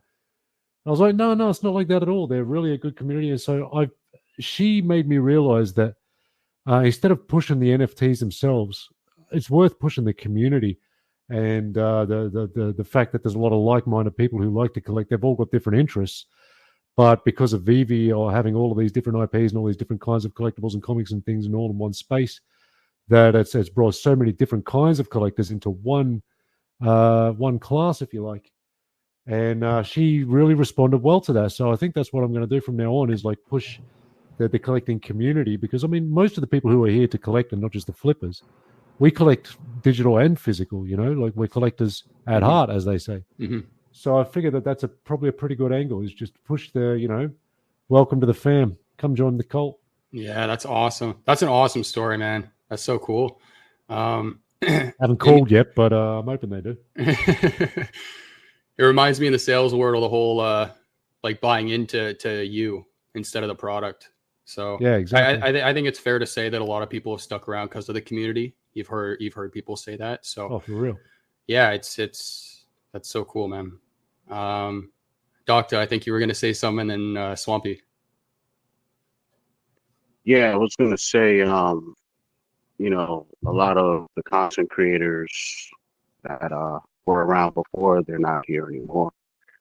And I kind of joined the whole content creation thing during the bear market, so it wasn't really a lot of people making channels at that point. But I'll say that, making content takes a lot of time and energy as it is. Me and Swampy have had these combos somewhat before.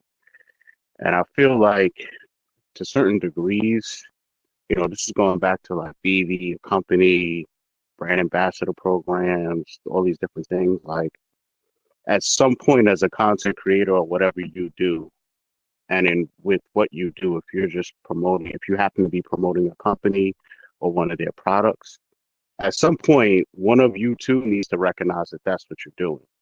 And if you realize it before the company realizes it, it might leave a little funny taste in your mouth, because if you're not being acknowledged by the company for putting in this work, making this content, which is in essence free advertisement, that can leave a bad stain in your mouth. So if you're asking somebody to go out their way and do a free advertisement and then also master how to penetrate other spaces and send this message over here and share over there. Like when I go to post a video and it's going to premiere 2 hours from when I'm tweeting it out, I have to almost make a list just to make sure I don't forget a different place to post it. Okay, now I got to trim it to put it over here. It's a lot, you know what I'm saying? So we might just be thinking, penetrating one group or on one platform, multiple groups, but when you're trying to cover all bases of all these platforms, it gets a little crazy. So I think that it's like one thing that Josh touched on, Dukkencuvva kind of is alluding to, is like the relationship needs to be a little more reciprocal. And I think that, especially since you don't have like 20 or 30 content creators anymore, it's a lot easier to hone in on the ones you do have. And, if you kind of do things for them, it kind of does some of the heavy lifting to where maybe they can then think about doing other things. But it's kind of like Dukkencuvva was saying, you got to kind of do this in a roundabout way. And I get what you're trying to say, Swampy, like penetrating different fandoms and then just sharing. It's not like pushing it on anybody, but just sharing what you do with what you have as part of that fan.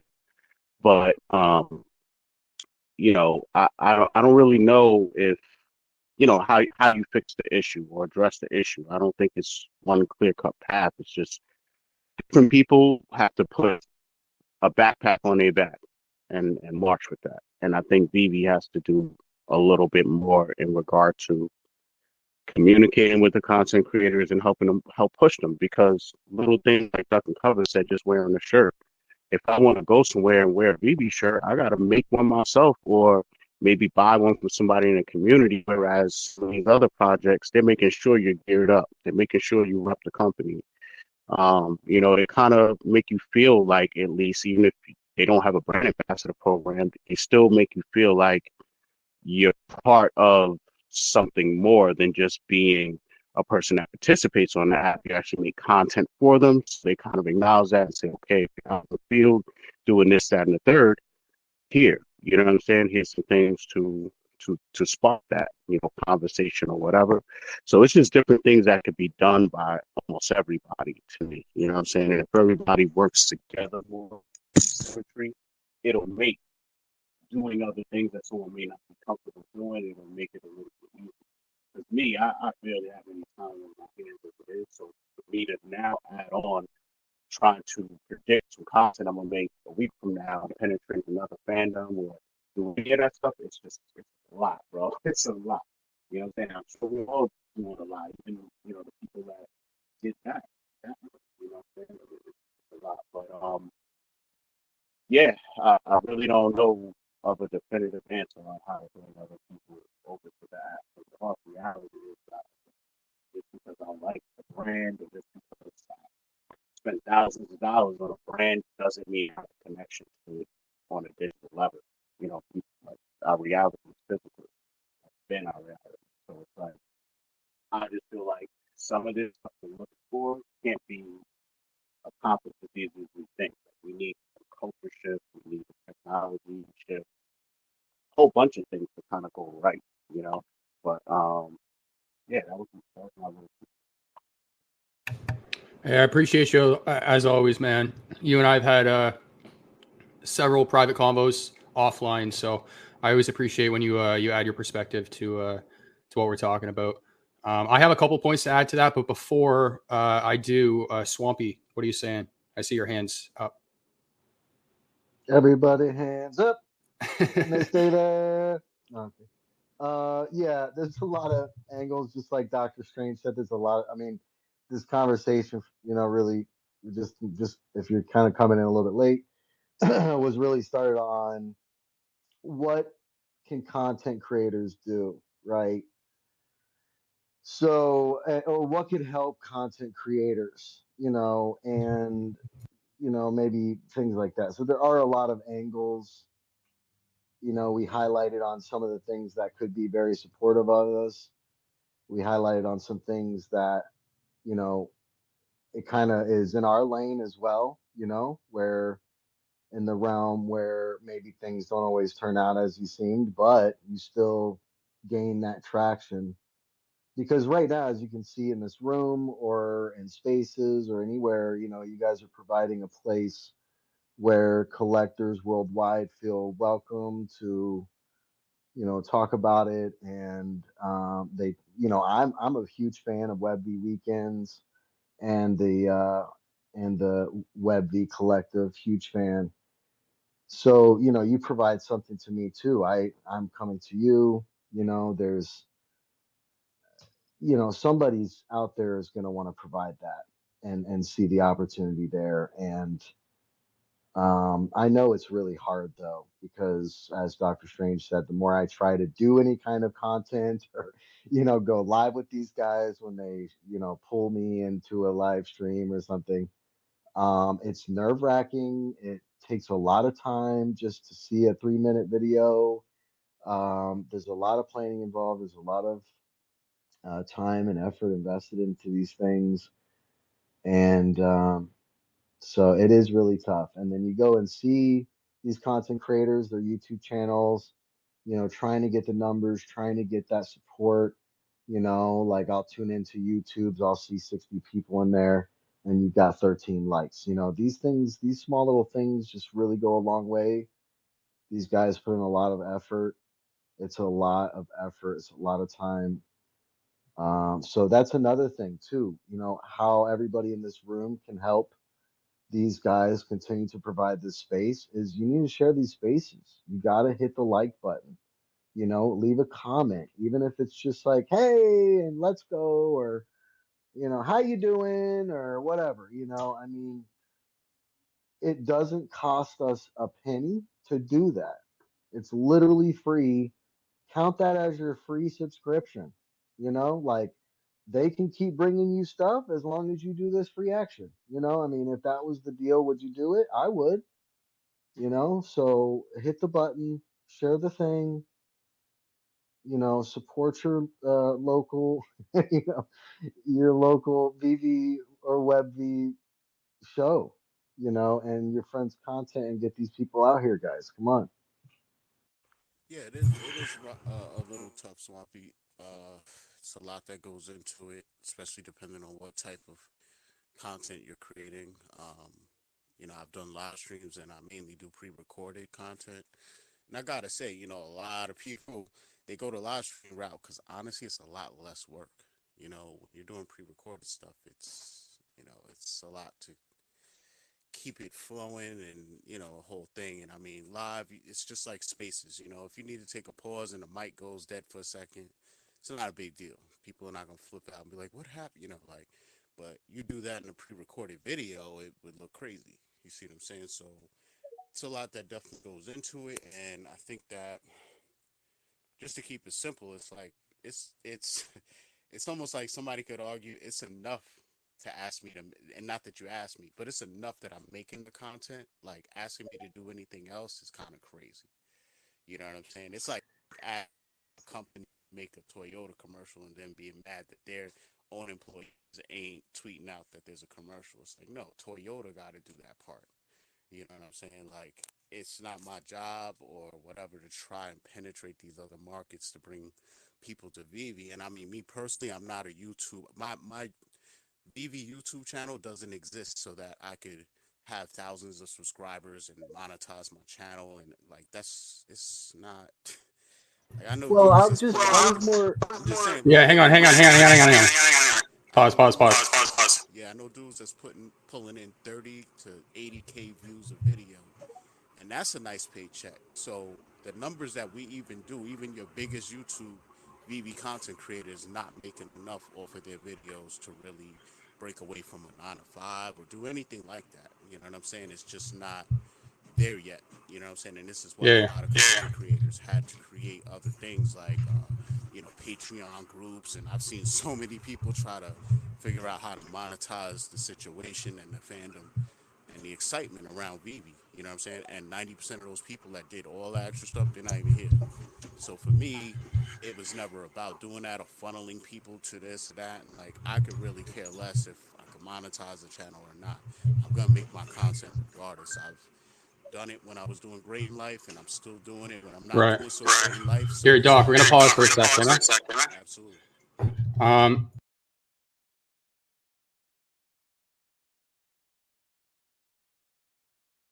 I muted myself there. I want to just backtrack for a sec because none of this is going to make sense for anyone coming into the space.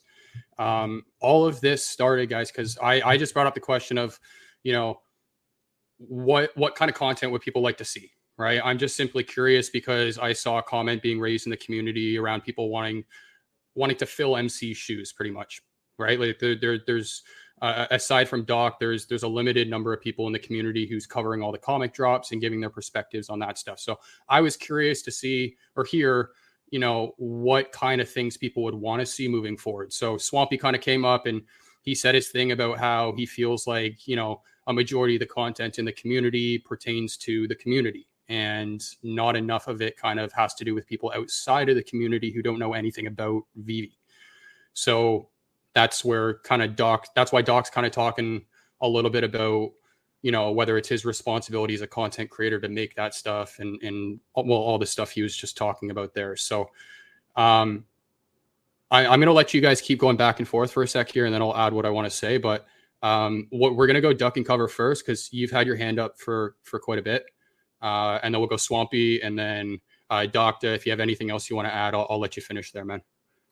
And Swampy, I didn't mean to cut you off there, dude. I meant everybody to kind of, yeah. Cheers, man. I just wanted to quickly jump up and say goodbye, and cheers for letting us have a bit of a voice on the space. Because it's late here, I've got a dip. I'm tired. But I'll just throw in one thing. Swampy was talking about, it helps a lot to share the space, retweet, and all that sort of stuff. And I just wanted to throw in to add to that, like the creators themselves will also give back if you do those things. Because, who am I, right? Most of the people here know my name, but who am I? I've never made a YouTube video. I'm just a guy who shows up. I just drop likes. I chat in the live streams and all that sort of stuff, and you get shout outs, and then the creators let you know how much they appreciate what you're doing and the attention that you're giving them and the help you're giving them by, spreading their stuff around and all that. So, there's that side of it as well. Just wanted to throw that one in there. But other than that, I want to kiss you all good night. I got to go and get some shut-eye. There you go, man. Well, enjoy the rest of your night. Thank you, as always, for stopping by. And, yeah, man, we do appreciate all the comments you always drop in the streams. So, you guys put out great stuff. It's worth showing up for. It's worth spending the time for. Well, that's my personal opinion anyway. That's why I'm always there.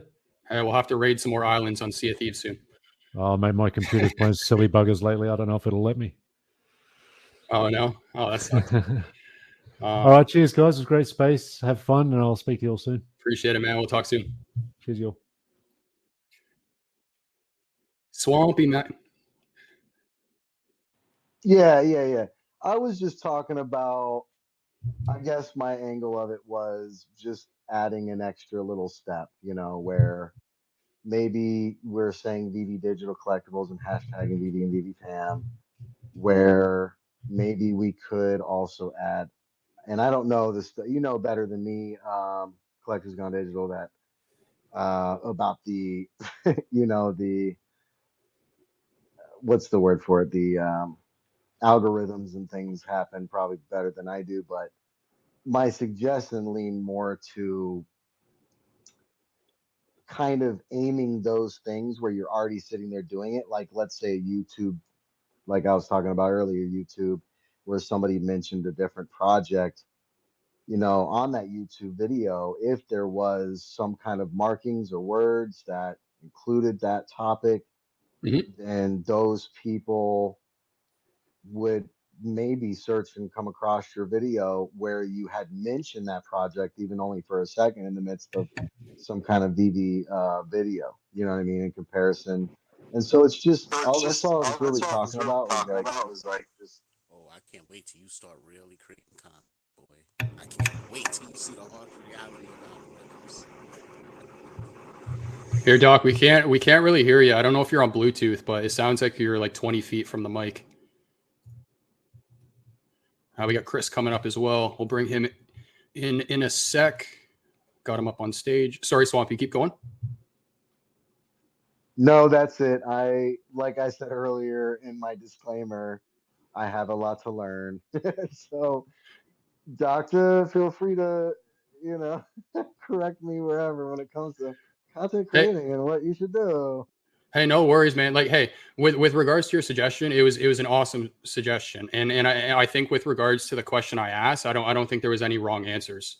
Any and all suggestions, any feedback that we can gather when it comes to this stuff is great. So, yeah, I actually really like this topic. So I know we're coming down to the 10-minute mark, but I'm gonna push it past the 5:30 mark. So if you guys want to keep talking about this, let's do it. But can you hear me now? Yeah, loud and clear. So my previous comment was to Swampy. I started laughing, and then I said, boy, I can't wait till you really start making content and see how these algorithms work. But well, brother, at the end of the day, it is also your choice to create the content. Like one of my talking points too, and I agree with a lot of the stuff you said, but one of my things with the whole, because free advertising keeps coming up, right? And at the end of the day, it's in my opinion, it's not free advertising, because they've built a platform that they've invested so much time and money into, is one, but then two, they've created a product with enough value for us to want to create the content. So if you don't create a product with enough value like that, we wouldn't be here to begin with, right? So I think that that's a really important thing to note. I don't know if you want to add anything before I bring up Chris here, but that was just one of my points I wanted to say. Yeah, it's cool. So what I was talking about in regard to what Swampy said was about trying to use hashtags or different things, let's say in the header of your content. It's just, like he says, one little extra step, right? So I've been the one to experiment with that. You know, so if I make VeVe digital comic content, I'm also obviously going to try and capture the regular comic book people that are on YouTube too. So only real ways you can do that, hashtags. So if you put comics, Marvel Comics, the character's name, Spider-Man, all that's good. But ask yourself, when's the last time you went on YouTube and searched for something and used a hashtag to search for it? I don't know if they connect or relate, but I could tell you I cover all these different comics, all different levels of characters, from whoever you consider the most popular to least popular. It doesn't make a difference. You know, at least not that I've seen in my metrics. You know, it just seems like YouTube skews it to whoever subscribed. It might leak it over into a couple other people. I don't know. Can I tell you what the most important metrics are on YouTube? Because hashtags, and I work with social media, you know that, right? Like you and I've talked about this before. So hashtags are dead on every single platform. Yep. What YouTube pays attention to is watch time and click-through rate. So if you click on something, okay, and immediately click off, the algorithm flags that video, and now it stops pushing it to more people. So it's really just those two things. It's watch time and click-through. Right. So that leads to my point too, is that YouTube as a platform, as far as like from what I've done with my testing, my research, I have multiple YouTubes, I have multiple TikToks, multiple all that stuff you would never even know I'm behind. I'll just say that TikTok pushes your stuff to more people without them needing to necessarily be followed. Because let's say I have an account and it only has 40 followers. How is it that I can consistently post shorts or short form stuff and get thousands of views on it still without having that many followers? Whereas YouTube, it seems to always kind of be locked into that. Now, short form, yeah, it might have a little bit of capability of going places it doesn't normally go over, but with the long form, it really feels like it just shows it in front of whoever subscribed to you, you know? So I really don't know, you know, but I'll this admit is all there like is algorithm stuff. Back to the crux of his, you know, point, I'll just say that, again, it just takes a little more lifting on both sides. It can't be us trying to be the one to penetrate these new fandom spaces. Like VeVe has to do that too. They're the actual company. How they got to do that, that's where the creativity comes in. very nice. Love this discussion. Yeah, 100%, man. I am liking this. And anyone just tuning in, typically ends in 5 minutes, but we're going to keep going here. I like this. And also a good time for Chris to step up. Another one who works with social media. How you doing? Josh. Hey, I'm a little short of breath. I've been listening to everybody here at the gym today, so I apologize if I'm sounding a little winded. But yeah, a great chat, by the way. You're doing a great job here. Thank you. Yeah, I just wanted to jump in on I work in the world of media, and everything that we do today boils down to content and engagement. So you're 100%. If I watch, a 30-second video clip and I pop out after 7 seconds, the algorithms then question why. And they look back to the rest of what I do online. Everything you do leaves a breadcrumb. Everything. Every stream you listen to, every piece of content you read, how long you read a blog, how long you watch a video, and then what do you do afterwards? And so that's really where the world is at right now. There's all kinds of new stuff coming with AI. I'm not going to get down that rabbit hole, but when you watch a YouTube video, you made a comment, Josh, that is so bang on. If you just watch the video and you watch it to completion, that's one thing. If you like it, that's a little bit of an extra thing. If you take the time to comment and your comment is relevant to the content displayed in that video, that's like TNT going off for an algorithm. It's now like, oh, wow, you're an enthused reader, watcher, consumer. And they start to model your patterns. And so, yes, over time, you will start to see more. If I type in the word CO, the first thing that comes up in my YouTube list is comics and crypto. It's so. Oh, so not me? Okay. Okay. Sorry. Fine. Yeah. Fine. I have to go COL and then right. But I mean, it's yeah, but it's to that point, and it's exactly the same across every other platform. So on Twitter X, for instance, you like something great, you share it even better. You share it, like it, comment on it. Now that's going to get pushed out. And I can't remember who it was earlier, if it was Sven but somebody made the comment about, like, talk about it, connect other people. We are incredibly famous in this community for talking to each other, good, bad, positive, pats on back, yelling and screaming, all kinds of stuff. But we do it within our, what we call a little walled garden. Right? And there's 250,000 of us that would say on Twitter fall under a VeVe fandom, but it's difficult to reach outside of that. And that's what we need.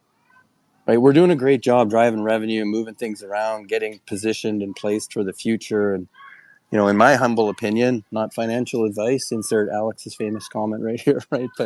But these are the golden times where, should this work the way we all hope, this is our ability right now to collect stacks, store up, pair mints, do all the stuff that's fun, grab everything that, the long-term holders don't find as valuable. If that's where we're going to be 5-10 years from now, and we can sort of shore all that up, that's great. But we have to get better at communicating that outside our own realm. And so little things help, right? I follow a cosplay fellow named Wolver Steve. I don't know if anyone's ever seen this, but this chap's in England. He's an enormous Wolverine fan. He cosplays them. He's been on the set of Deadpool 3. He knows Hugh Jackman and Ryan Reynolds personally. And he follows me now.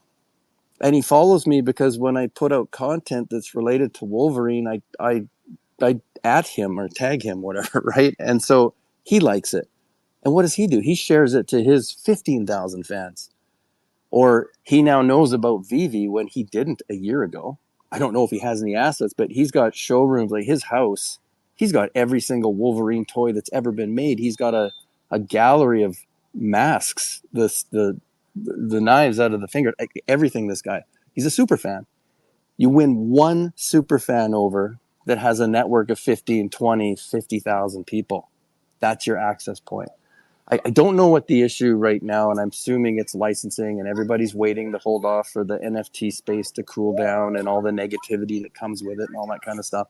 At some point, if this keeps going as successfully as we're seeing, Marvel's going to be like, hey, you know what? We have 19 million fans on Twitter X. They need to know more about this. They need to understand why we dropped a piece of our logo's ownership. What company does that? How many companies go out and say, hey, you can actually buy a percentage ownership of our coveted logo, our IP? Not many people do that. You would buy shares and stocks and that kind of thing. So there's people behind you. But you don't actually buy into the piece of the brand itself, the logo. So when things like this start to come around and Disney's like, hey, Disney fans with our 25 million followers, do you have a Disney D? Do you have a Walt signature? Did you even know that we have a digital representation of the statue when you walk into the park? I've been talking to a lot of people lately. It's interesting, right?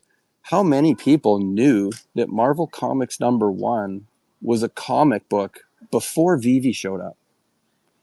I've been asking a lot of people this. I've been having a really deep conversation with Denny Mazer there, and he's a long-term comic collector. He's got a massive stack of physical comic books. He didn't really know much about MC1 before VeVe.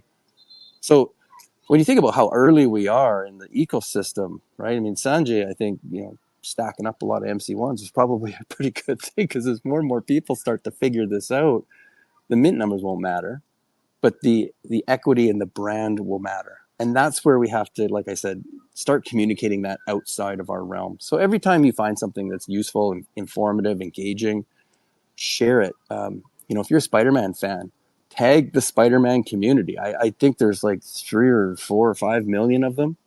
Let them know this is happening. because it's exciting. And if you're sharing that excitement outside of our walls, then yes, eventually one person, 2 people, 10 people start slowly migrating in. And I think that's ultimately what we're going to need to do to see this really take off to the next level. So anyways, that's my rant. I'll put it back to you, Josh. But thanks for letting me jump in there. So, hey, thank you. No rant at all. I always appreciate it when you're in the spaces. Yeah, no, I love this conversation so much because I can admit myself that I do not tag the companies really at all. And even just like the Maserati drop, I think marked like one of the first ones that I did it with. So I got to get better at it myself. So. Well, Sergio made a really good post. I mean, sometimes it's good and bad, right? Because he's got a large follower base. A lot of people read him, and he was pretty hard on VeVe and Maserati about that drop. And at first, I'm kind of like, that's negative. That doesn't help. Right. But underlying is a person who's very passionate about this and wants to see this grow. And he's like, boy, what if we had a chance to get a ticket to a race that Maserati's car is in, or get into the pit stop, or meet a mechanic. Hey, let's have a debate why they didn't show the engine, or why there's no noise on this one. Like, get that fun and interaction happening. So, but again, right, Maserati is a pretty big brand, and not like most people haven't heard of it. So now how do you take it to the next level, right? And so the people that bought one, share it, right? Good, bad example. I was telling, I know Viva's in here. I was having a little fun chat with him earlier. I noticed that She-Hulk, the animated collectible, was just listed at the floor today, and it's mint 391, which I collect a lot of Marvel 39 mints. I have most of the Hulk family. I didn't have her because I hated the show. Right? I'm like, man, I don't like what they did. But the comic book side, very popular, very strong character, lots of notoriety. The book itself has high value. But here was this mint that was sitting there at 31, and I'm like, you know what? I've spent my budget for September. I'm just gonna wait. Maybe it'll be there in October. And then what happens? I'm on X listening to your show here at the gym, and there's a post that the actress that played her in that Disney show, Jennifer, whatever her last name is, it's her 39th birthday today. Oh, get out of here. Yeah, so on her 39th birthday, I buy the 39 one mint, and I'm just like, okay, done, right? So that's where I think that kind of level of fun that you're able to engage on this, that's incredibly hard to do in the physical realm, right? Sorry, this guy hitting a basketball here. There's how do you do that with physical books? You wouldn't be able to just run down your comic book store and say, hey, do you have one with a 39 printed on it? And right. That's what digital lets us do. Who knows about that outside of our community, right? And I know Denis made a really great point. He says, physical comic collectors don't care about mint numbers. They have no value outside of the year holding the book into its genre. Is that a silver age, a modern age, right? There's no mint numbers on physical books, right? Maybe that was published in 1961 or something like that. But this is very new, very unique. And to collectors that look for very new, very unique kinds of things, this is where this is going. And so that's kind of where I get all excited about and stuff like that, right? But you need to share these types of wins and excitement tidbits and all that to a greater audience. And I do think VeVe, to Doctor's point, they get a lot of credibility off of us that do this work, right? That's unpaid promotion. But they provided us with a platform that allows us to get to that level of excitement that we have something to talk about. So it's a real... However, there are other platforms. Correct. And there will be other platforms. Yeah. So just because you're here doesn't mean you have to be. There is, you're absolutely right, a certain amount of passion that the individual has for the project.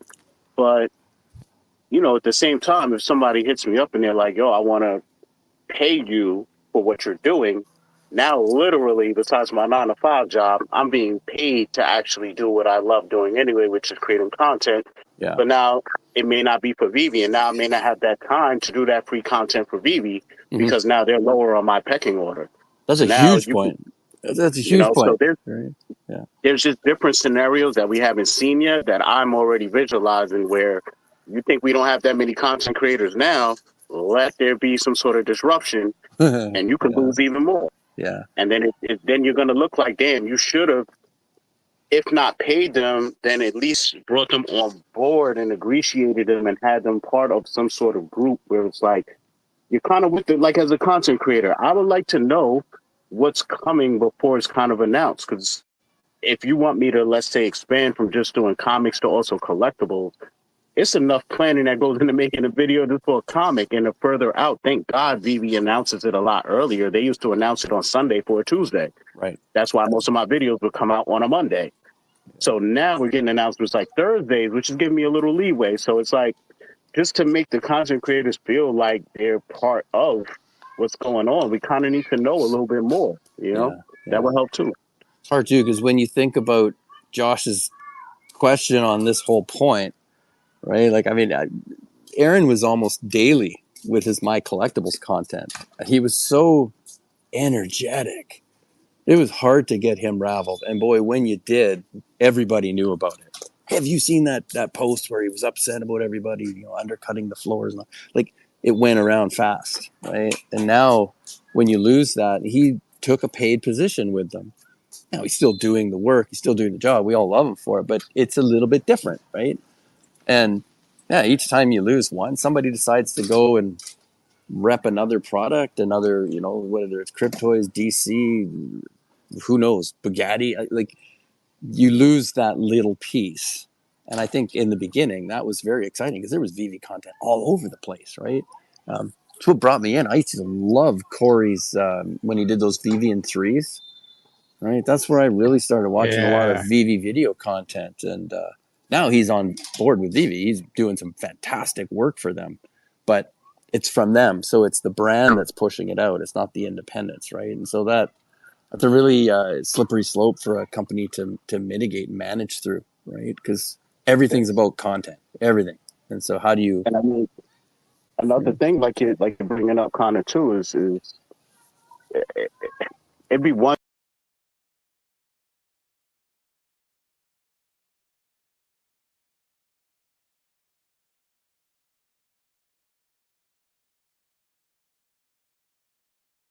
thing if they plucked two of our content creators out of us, you know, out of the community when we still had like 15 content creators, but they plucked them. You know, when they plucked Corey, it was like, okay, we're still a lot of content creators, but only Corey made the content that Corey made. And then in turn, I feel like it made my collectibles kind of step up and kind of feel like a void. Then when you go and pluck of my collectibles out of the community, you're literally stifling your own YouTube reach, because those are the two guys to me that were reaching, you know, when you guys talk about reaching other communities, they were the ones that were able to do it. And so when you take both of them away, and then now you're kind of smashing them together and letting them do videos, but like Chris said, it's under the company, you know, it's just, you're creating these voids, you know. And it'd be one thing if you take a guy on board and let him still keep doing his thing. Another thing when it's like he's a content creator, now he can't make content. So, yeah. I mean, I will admit, there's been we gained but lost, you know, with these things.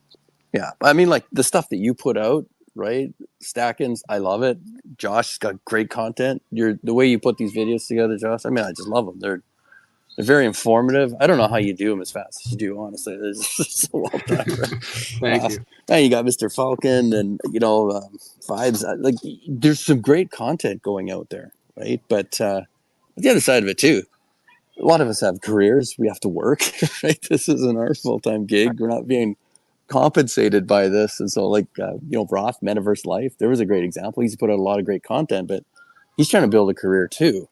Yeah. So how many hours can you give, you know, before you're like, oh yeah, I got to actually, you know, get a couple of paychecks put in this month, right? Exactly. So yeah, you're always. Well, if they're acknowledging you in that way, and they're like, you know what, you're basically a form of promotion. You're basically this. You're like, yeah, it takes a little grease to keep the wheels going. You know what I'm saying? That's all. You know what I'm saying? But even then, sometimes it's like, if your real life stuff and how you make your money is first priority, that's going to even push you making some VeVe content to the side sometimes, and just says what it is. But to the community, it's, oh, he just didn't cover this drop. Oh, he just didn't make a video for this. They don't understand. It's all very going on in real life. Yeah, they forget, right? Like even I've slowed down a little bit because it's been a busy couple of months at work, and like I don't have the capacity to pump out like a lot of the blogs. I mean, Double Quill can probably vouch for this too. Their work, I don't think they're as much work maybe as of course videos and stuff like that, but you got to do your homework. You have to research, you have to verify, you got to fact check, you got to grab images, you got to tag those images, you got to write, you got to edit. They take a few hours to put one of these things together, right? And so even though the idea pops into your head, it's like, oh boy, that's something like that'd be a fun thing to write about. And all of a sudden you start writing about it and you're like, oh man, I'm getting in deep into a rabbit hole here. I got to get a couple of these sales calls done this week or something, right? So it does push things to the side. And so you're trying to mitigate that because, you don't want to slow down too much where you think, oh, it's slowing down, everybody's unhappy, everybody's bailing, all that kind of stuff, right? Momentum builds energy for sure. And so that's kind of why I always like to do it. But yeah, you're right, Doc. Like sometimes you just be like, I got to do a little bit of work this week. Sorry, everybody. it's going to be delayed. Right? So. Take a little break. But I got something I do want to add. Before I do, Swampy, do you have your hand up? Because sometimes it like glitches on my end. No, I do not have my hand okay. up. Thank On you. my screen, you do. So, so here, I'll add one point here, and then I'll introduce our new speaker. We got another one on stage here. One thing I will add, and this may seem like a little harsh, but keeping in mind I am a content creator as well. If I'm in VeVe's shoes, I'm not sponsoring any content creator in our community in order to push more marketing. And that's not to be disrespectful to any of the content creators. It's because at the end of the day, like to Dokta's point about MC getting pulled out of the community, it hurt our community in the media. It absolutely, like you saw the comments about people wanting him back and missing his videos and stuff for sure. I get that. In the grand scheme of things though, it like 10,000 subscribers is not it's not going to be a number that VeVe looks at. So, and MC's actually already made the comments as well, being now the community manager, that coming up, VeVe, as part of their marketing strategy, they are going to be working with larger influencers and content creators. So that's just my opinion on that. Because I do think that like MC was the prime example of somebody who was consistent, positive, a valuable asset to the community in terms of the content he provided. When he got pulled out, absolutely it was a hit, but to the company, no. And it would be much smarter for VeVe to be pushing their platform via much, much, much larger channels. Just makes more sense in terms of reach, money, everything. So Anthony, though, we got on stage. Anthony Cooper, can you hear me, man? Welcome. Hi, how's it going? How are you? I am chilling and vibing, as some would say in our community. How are you? I'm great, yeah. I was just coming up to just say that, the drop mechanics for the last two really, really important, things that, like, for people in the community that have been there on the app, looking to build their MCP points, that have been there for a long, long time. I think that the drop mechanics have been totally, pushed towards the higher end of the the people that have been there. I didn't think I was actually going to come up there. I literally just came in there, so this might seem a bit strange, but cheers for fucking throwing me up, you bastard. But no, my feeling is, right, that it was all pushed towards the gold and silver holders, right? Look, which is okay, they've been there for a long time. But like my reason behind it is that there's been people that have bought these logos, okay? And there's people that has been dropped these logos out of nowhere that nobody knows about, you know. There has been people that have earned these logos, which is absolutely no bother to me. I fucking love it. They deserve them, you know what I mean? And they deserve these drops, right? So that's okay. But I have said I sent MC Collectibles fucking a message about it. But you know, the drop mechanics are not, you know, like I'm level 77. Like I have 2 million MC points. You know what I mean? I couldn't give a shit about that. Look, I'm fucking Irish, right? I don't want anybody being fucked over by the people that can control something above them. You know what I mean? You know, like I'm not really worried about what I can get. Right. Obviously, I deserve what I can get. Obviously, right? I fucking built to get there. You know, but there's people that are being absolutely screwed out of it on my level as well.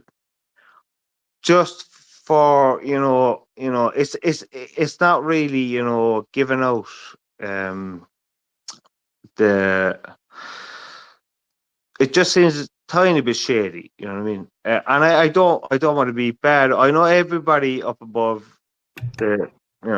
I'm small good, bit correct at the moment, but I didn't think you were going to bring me up. Hey, you're fine. You're fine.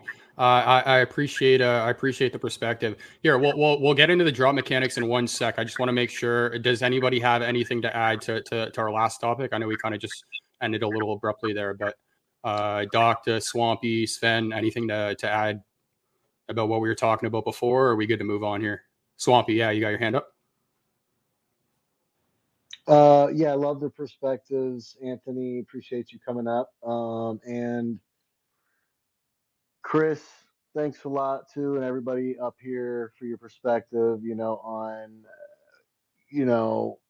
algorithms. I think the big takeaway is that, there's a lot of power involved in us viewers down here, much more than we know, and liking and commenting makes all the difference.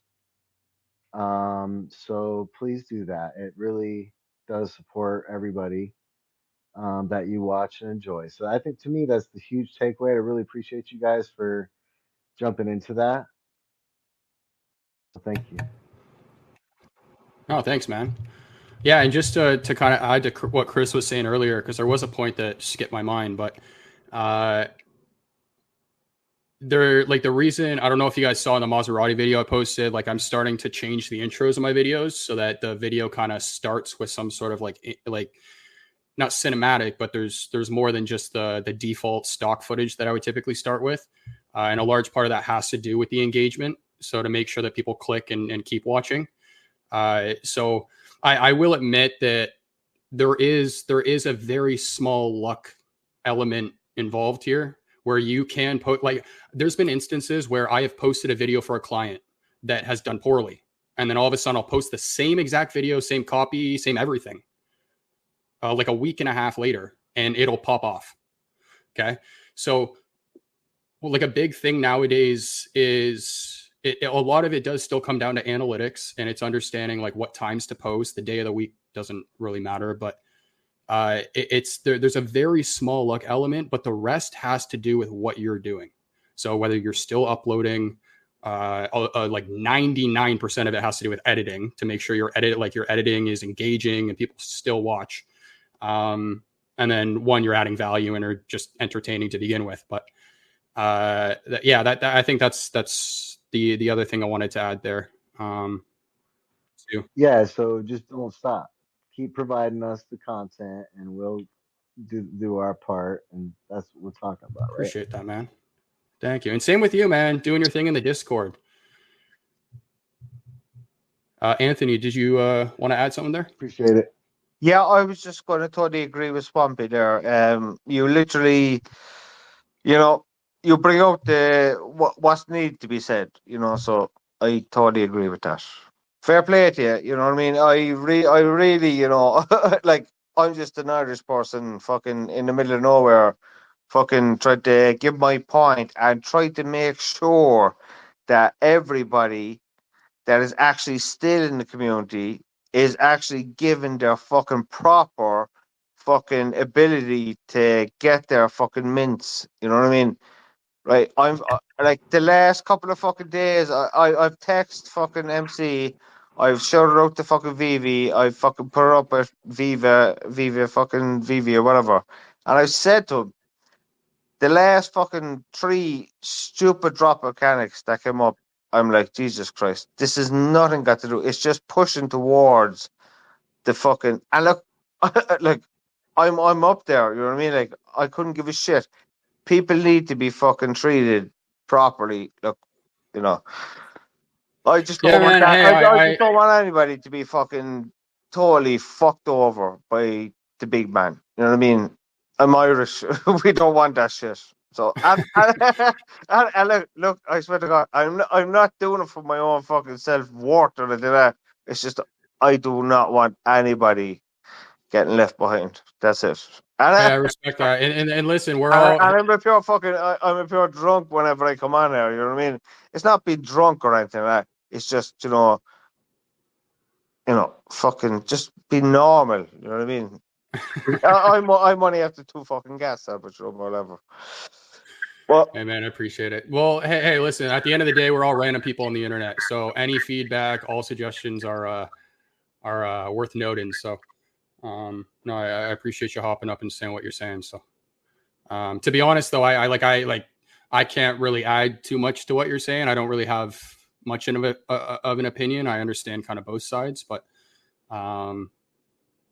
yeah, Sven, I haven't heard from you in a little bit, dude. You have anything you want to add to the convo? Are you asleep yet? No, You're not I mean, asleep, no? no, I'm eating again. No, nothing to add there. What are you eating? I'm gonna be nosy here. I'm eating bread with but they it's like chocolate, but they put it in very thin pieces, and you put the chocolate on vermicelli, hagelslag, on your bread, and it's delicious, but it's not healthy. It's very, very bad for the health. I don't know that I know what you're talking about. What you're describing sounds like marble cake to me. Sounds like marble bread, right? Yeah, it's something typical in Belgium. They don't have it in France too, because I went to France, to Auxerre, and they don't have it there. Oh no. It's called vermicelles, and it's typical in Belgium. But it's like chocolate, but very fine chocolate, and you spray it on your bread. It's delicious, but you cannot stop eating when you do that. So I'm doing this at the moment. That's what Belgium chocolate does to you. Yeah. Swampy, did you want to say something there? This conversation is brought to you by Air Fryer. Yeah, I don't have the script with me, man. I don't know his script, but yeah, I don't have it either. That's all I got. I don't even have an air fryer, god damn it. I need to get one. But yeah, guys, hey, I really, really, really appreciate the conversations today. It's been killer. I actually ran out of topics on my list quite a while ago, so I know we've been kind of talking about this for a bit, but I'm going to start wrapping up soon. Do you guys have any final thoughts, things you want to bring up? Yeah, there's one thing the main question was, what do content creators need to add? And I would like to have if there's a New York Comic Con, I would like to have like My Collectibles or Corey stream there and get their content creators live on screen and make like a live interview at Comic Con. And so you could be there and view it online. So if it's possible, send this maybe to Corey or My Collectibles, give those people a booth and let the content creators go to them live and do like an interview of 10, 15 minutes. Let people that love VeVe go on a chair next to My Collectibles and interview them, and we can just view them. And I would love that content too. Music to my ears, man. can't say it better than that. I'll just add my 2 cents to that as being someone that's been to Jacob Javits a lot of times over my life and been to Jacob Javits for the last 2 Comic-Cons. There's a reason why there's a ton of content creators there, but none of them have a track record of live streaming. The reason is they have all types of jammers and Wi-Fi stuff going on where you can't live stream. It looks like 8. So you might get lucky in certain places here and there. I've seen like Pro Ecomi get lucky, but he wasn't in New York. In New York, it's a whole nother animal. So that's the main reason why at best you get pre-recorded stuff. So maybe this year will be better. Maybe they actually give people Wi-Fi access. I don't know, but I tried it and yeah, no good. That's interesting. Yeah, but could it be like, I did know that my collectibles did say that, but if VeVe would like to have a Wi-Fi connection or something like that, VeVe could stream it themselves. Oh, you mean like getting it, like buying a Wi-Fi connection? Yeah, probably they have to buy something like that. Well, if you if you have a live art or something like a con, they even stream it live there. But maybe the Comic-Con is something different. But maybe they could their internet. Have you ever been to a movie theater and you lost reception? Didn't notice it yet. Yeah, that happens in the United States often. It's kind of that effect, where it's not really anything in particular you can probably do. It's literally the place you're standing in that has either restrictions or because it's so many people trying to connect. I don't know what it is, but it just doesn't work. And that's why, whether you're talking comic book content creators like Swaggle House or whoever, barely anybody ever live streams from inside of Jacob Javits Center during a Comic-Con. And Swampy, what if they did like this project, like I'm saying, like get my collectibles, Corey, but do it at the after party and go interview live, get people live on the chairs, talk about VeVe. I have a feeling they're Would that probably be a going good to do idea? that. I have a feeling they'll probably do that. Okay, check. But yeah, man, I agree with you. Like if they can do it, like a live stream at the event would be awesome, going around and getting people's perspective. I know they've done that before pre-recorded, but yeah, if they can do it live, that would be killer. Yeah, because I used to love Randy's streams, like 24-hour streams, 2-day streams. That were the glorious days. The glorious days. I know my screen's still glitching here with your hand up, Swampy, but I don't know if you got it up. No, my hand is up. Oh, it is? Okay. Yeah, I just wanted to really add to what Dokta Strange just said. The Wi-Fi connection, data, everything is just shot in there. I mean, it's just everybody's struggling. All the booths, all the people, you can't get a signal in there if you tried. And so it does definitely make things difficult for that. But the other side of it too is just, I mean, you better make sure you got battery packs and you still gotta, do things throughout the day, so, eat and all that stuff. So there's a lot that goes into it. So that's why you'll see, people like Homie Max and Janie and people that are out there on the ground, VeVe Magic and them, or somebody doing, maybe a couple hours walking around, show you the place and stuff, and then they might go get something to eat and recharge their batteries and so it's it's pretty crazy out there. But like Dr. Strange said, dang, trying to get a connection out there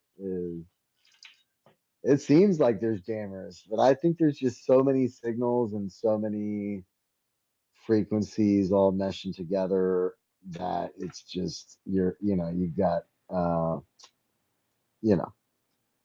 I'm drawing a blank for the word right now. Yeah, I appreciate the backup on that because I don't think dudes understand or they think I'm making it up or whatever, but I've done it 2 years in a row and no dice, and I've seen everybody else struggling. So that's just the conclusion I came to. No, we believe you, man. I appreciate you sharing that too, because I didn't know that. I literally was gonna go, listen, get your act together, you know what I mean? But fair play. Like when one of you start to complain and then the other person start to complain, I was like, Jesus Christ, get your fucking act together, you know what I mean? But listen, look, everybody knows, you know, but like VeVe needs to get fucking, you know, obviously community members are fucking Hey man, let's essential. let's try and avoid the I know. cursing, will Okay. I'm only just like, listen. I'm a normal person, right? You're good. You're good. But like, I have to bring up what normal people need to say. You know what I mean? So Bring up whatever you want. Just avoid the cursing. I totally appreciate everybody that does the fucking bit, big time. And listen, I'll step back, Josh. Okay.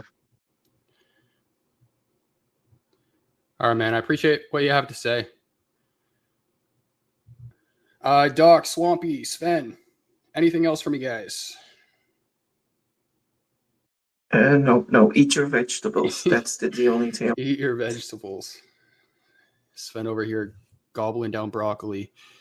Yeah, just sorry earlier I totally derailed your question into like a whole nother avenue of conversation, but I appreciate you for having me up here and providing the Web V Weekend spaces and stuff and all you guys. Absolutely. I don't even remember the question, if I'm completely honest. Today's show has been all over the place, but in like such a good way. But no, thanks for being up here, man. I think we've covered everything now. Cool. All right. Well, I'm going to round the show out. I appreciate everyone who came through. Any new faces in here? We got Evolve. We got Omar. We got Davo in the building. Vibesman. What's going on? Vegan Things. Candlestick. Stars. Fried Labbits. Haven't seen your name in a little while, but always recognize the profile photo. But yeah, guys, that was Web V Weekends number 47. We talked about pretty much everything today. Upcoming drops, stuff that already happened. We went into content suggestions for the creators. We talked about Maserati. We talked about NYC Comic-Con. I know I'm not hitting everything, but we talked about more than that. So before I close things out, we'll go one by one here. So we'll start with Dokta. Any last words for the listeners? I'll keep it short because I'm stuffing my face with a plate of food that consists of 0 vegetables. So just keep it quick. Yeah, man. Web V Weekend number 47, man. We here. Another dope episode. Enjoyed it. I appreciate you holding it down, Osmond. You know, me and you have both been, taking the mantle. It's definitely a lot. I know I can't fill his shoes, so when you see it from that perspective, all the work that goes into it, you definitely have a new level of respect for what he does. Absolutely. But yeah, man, dope. Yeah. No, keep going. Dope, healthy conversation. Yeah.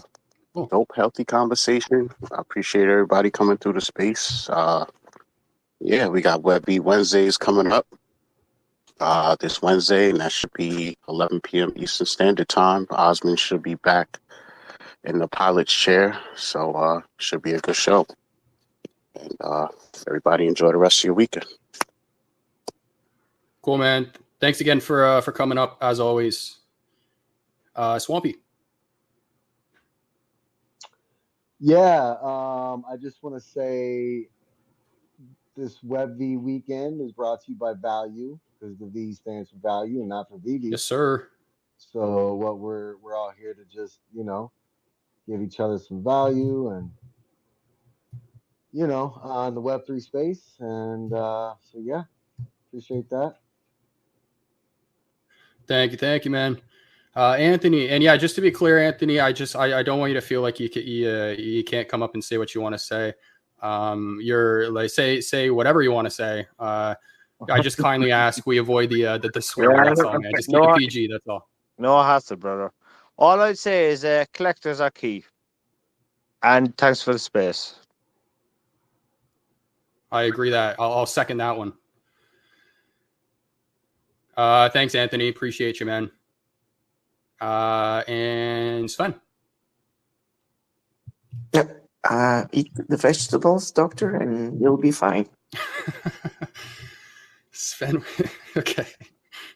Sven, ladies and gentlemen. If you didn't know him, now you do. Does popcorn count? No. It's vegetable. Popcorn a vegetable? No. Is that a... It's part of corn. It comes yeah, hot. I guess maybe. Yeah. It's a vegetable. Cool. All right, guys. Well, I appreciate everyone listening in. If you guys did just tune in or recently, whole thing is going to be recorded, and it's going to be posted back on the Web V YouTube channel whenever Osman gets around to it. I know he's still on his trip, but it should be soon. So appreciate all you guys. If you guys want to add anything that we talked about in the comments, feel free to. If you enjoy the show, like, share it. Goes a long way, like Swampy was saying. And yeah, we'll catch you guys on Wednesday for Web V Wednesdays. Later.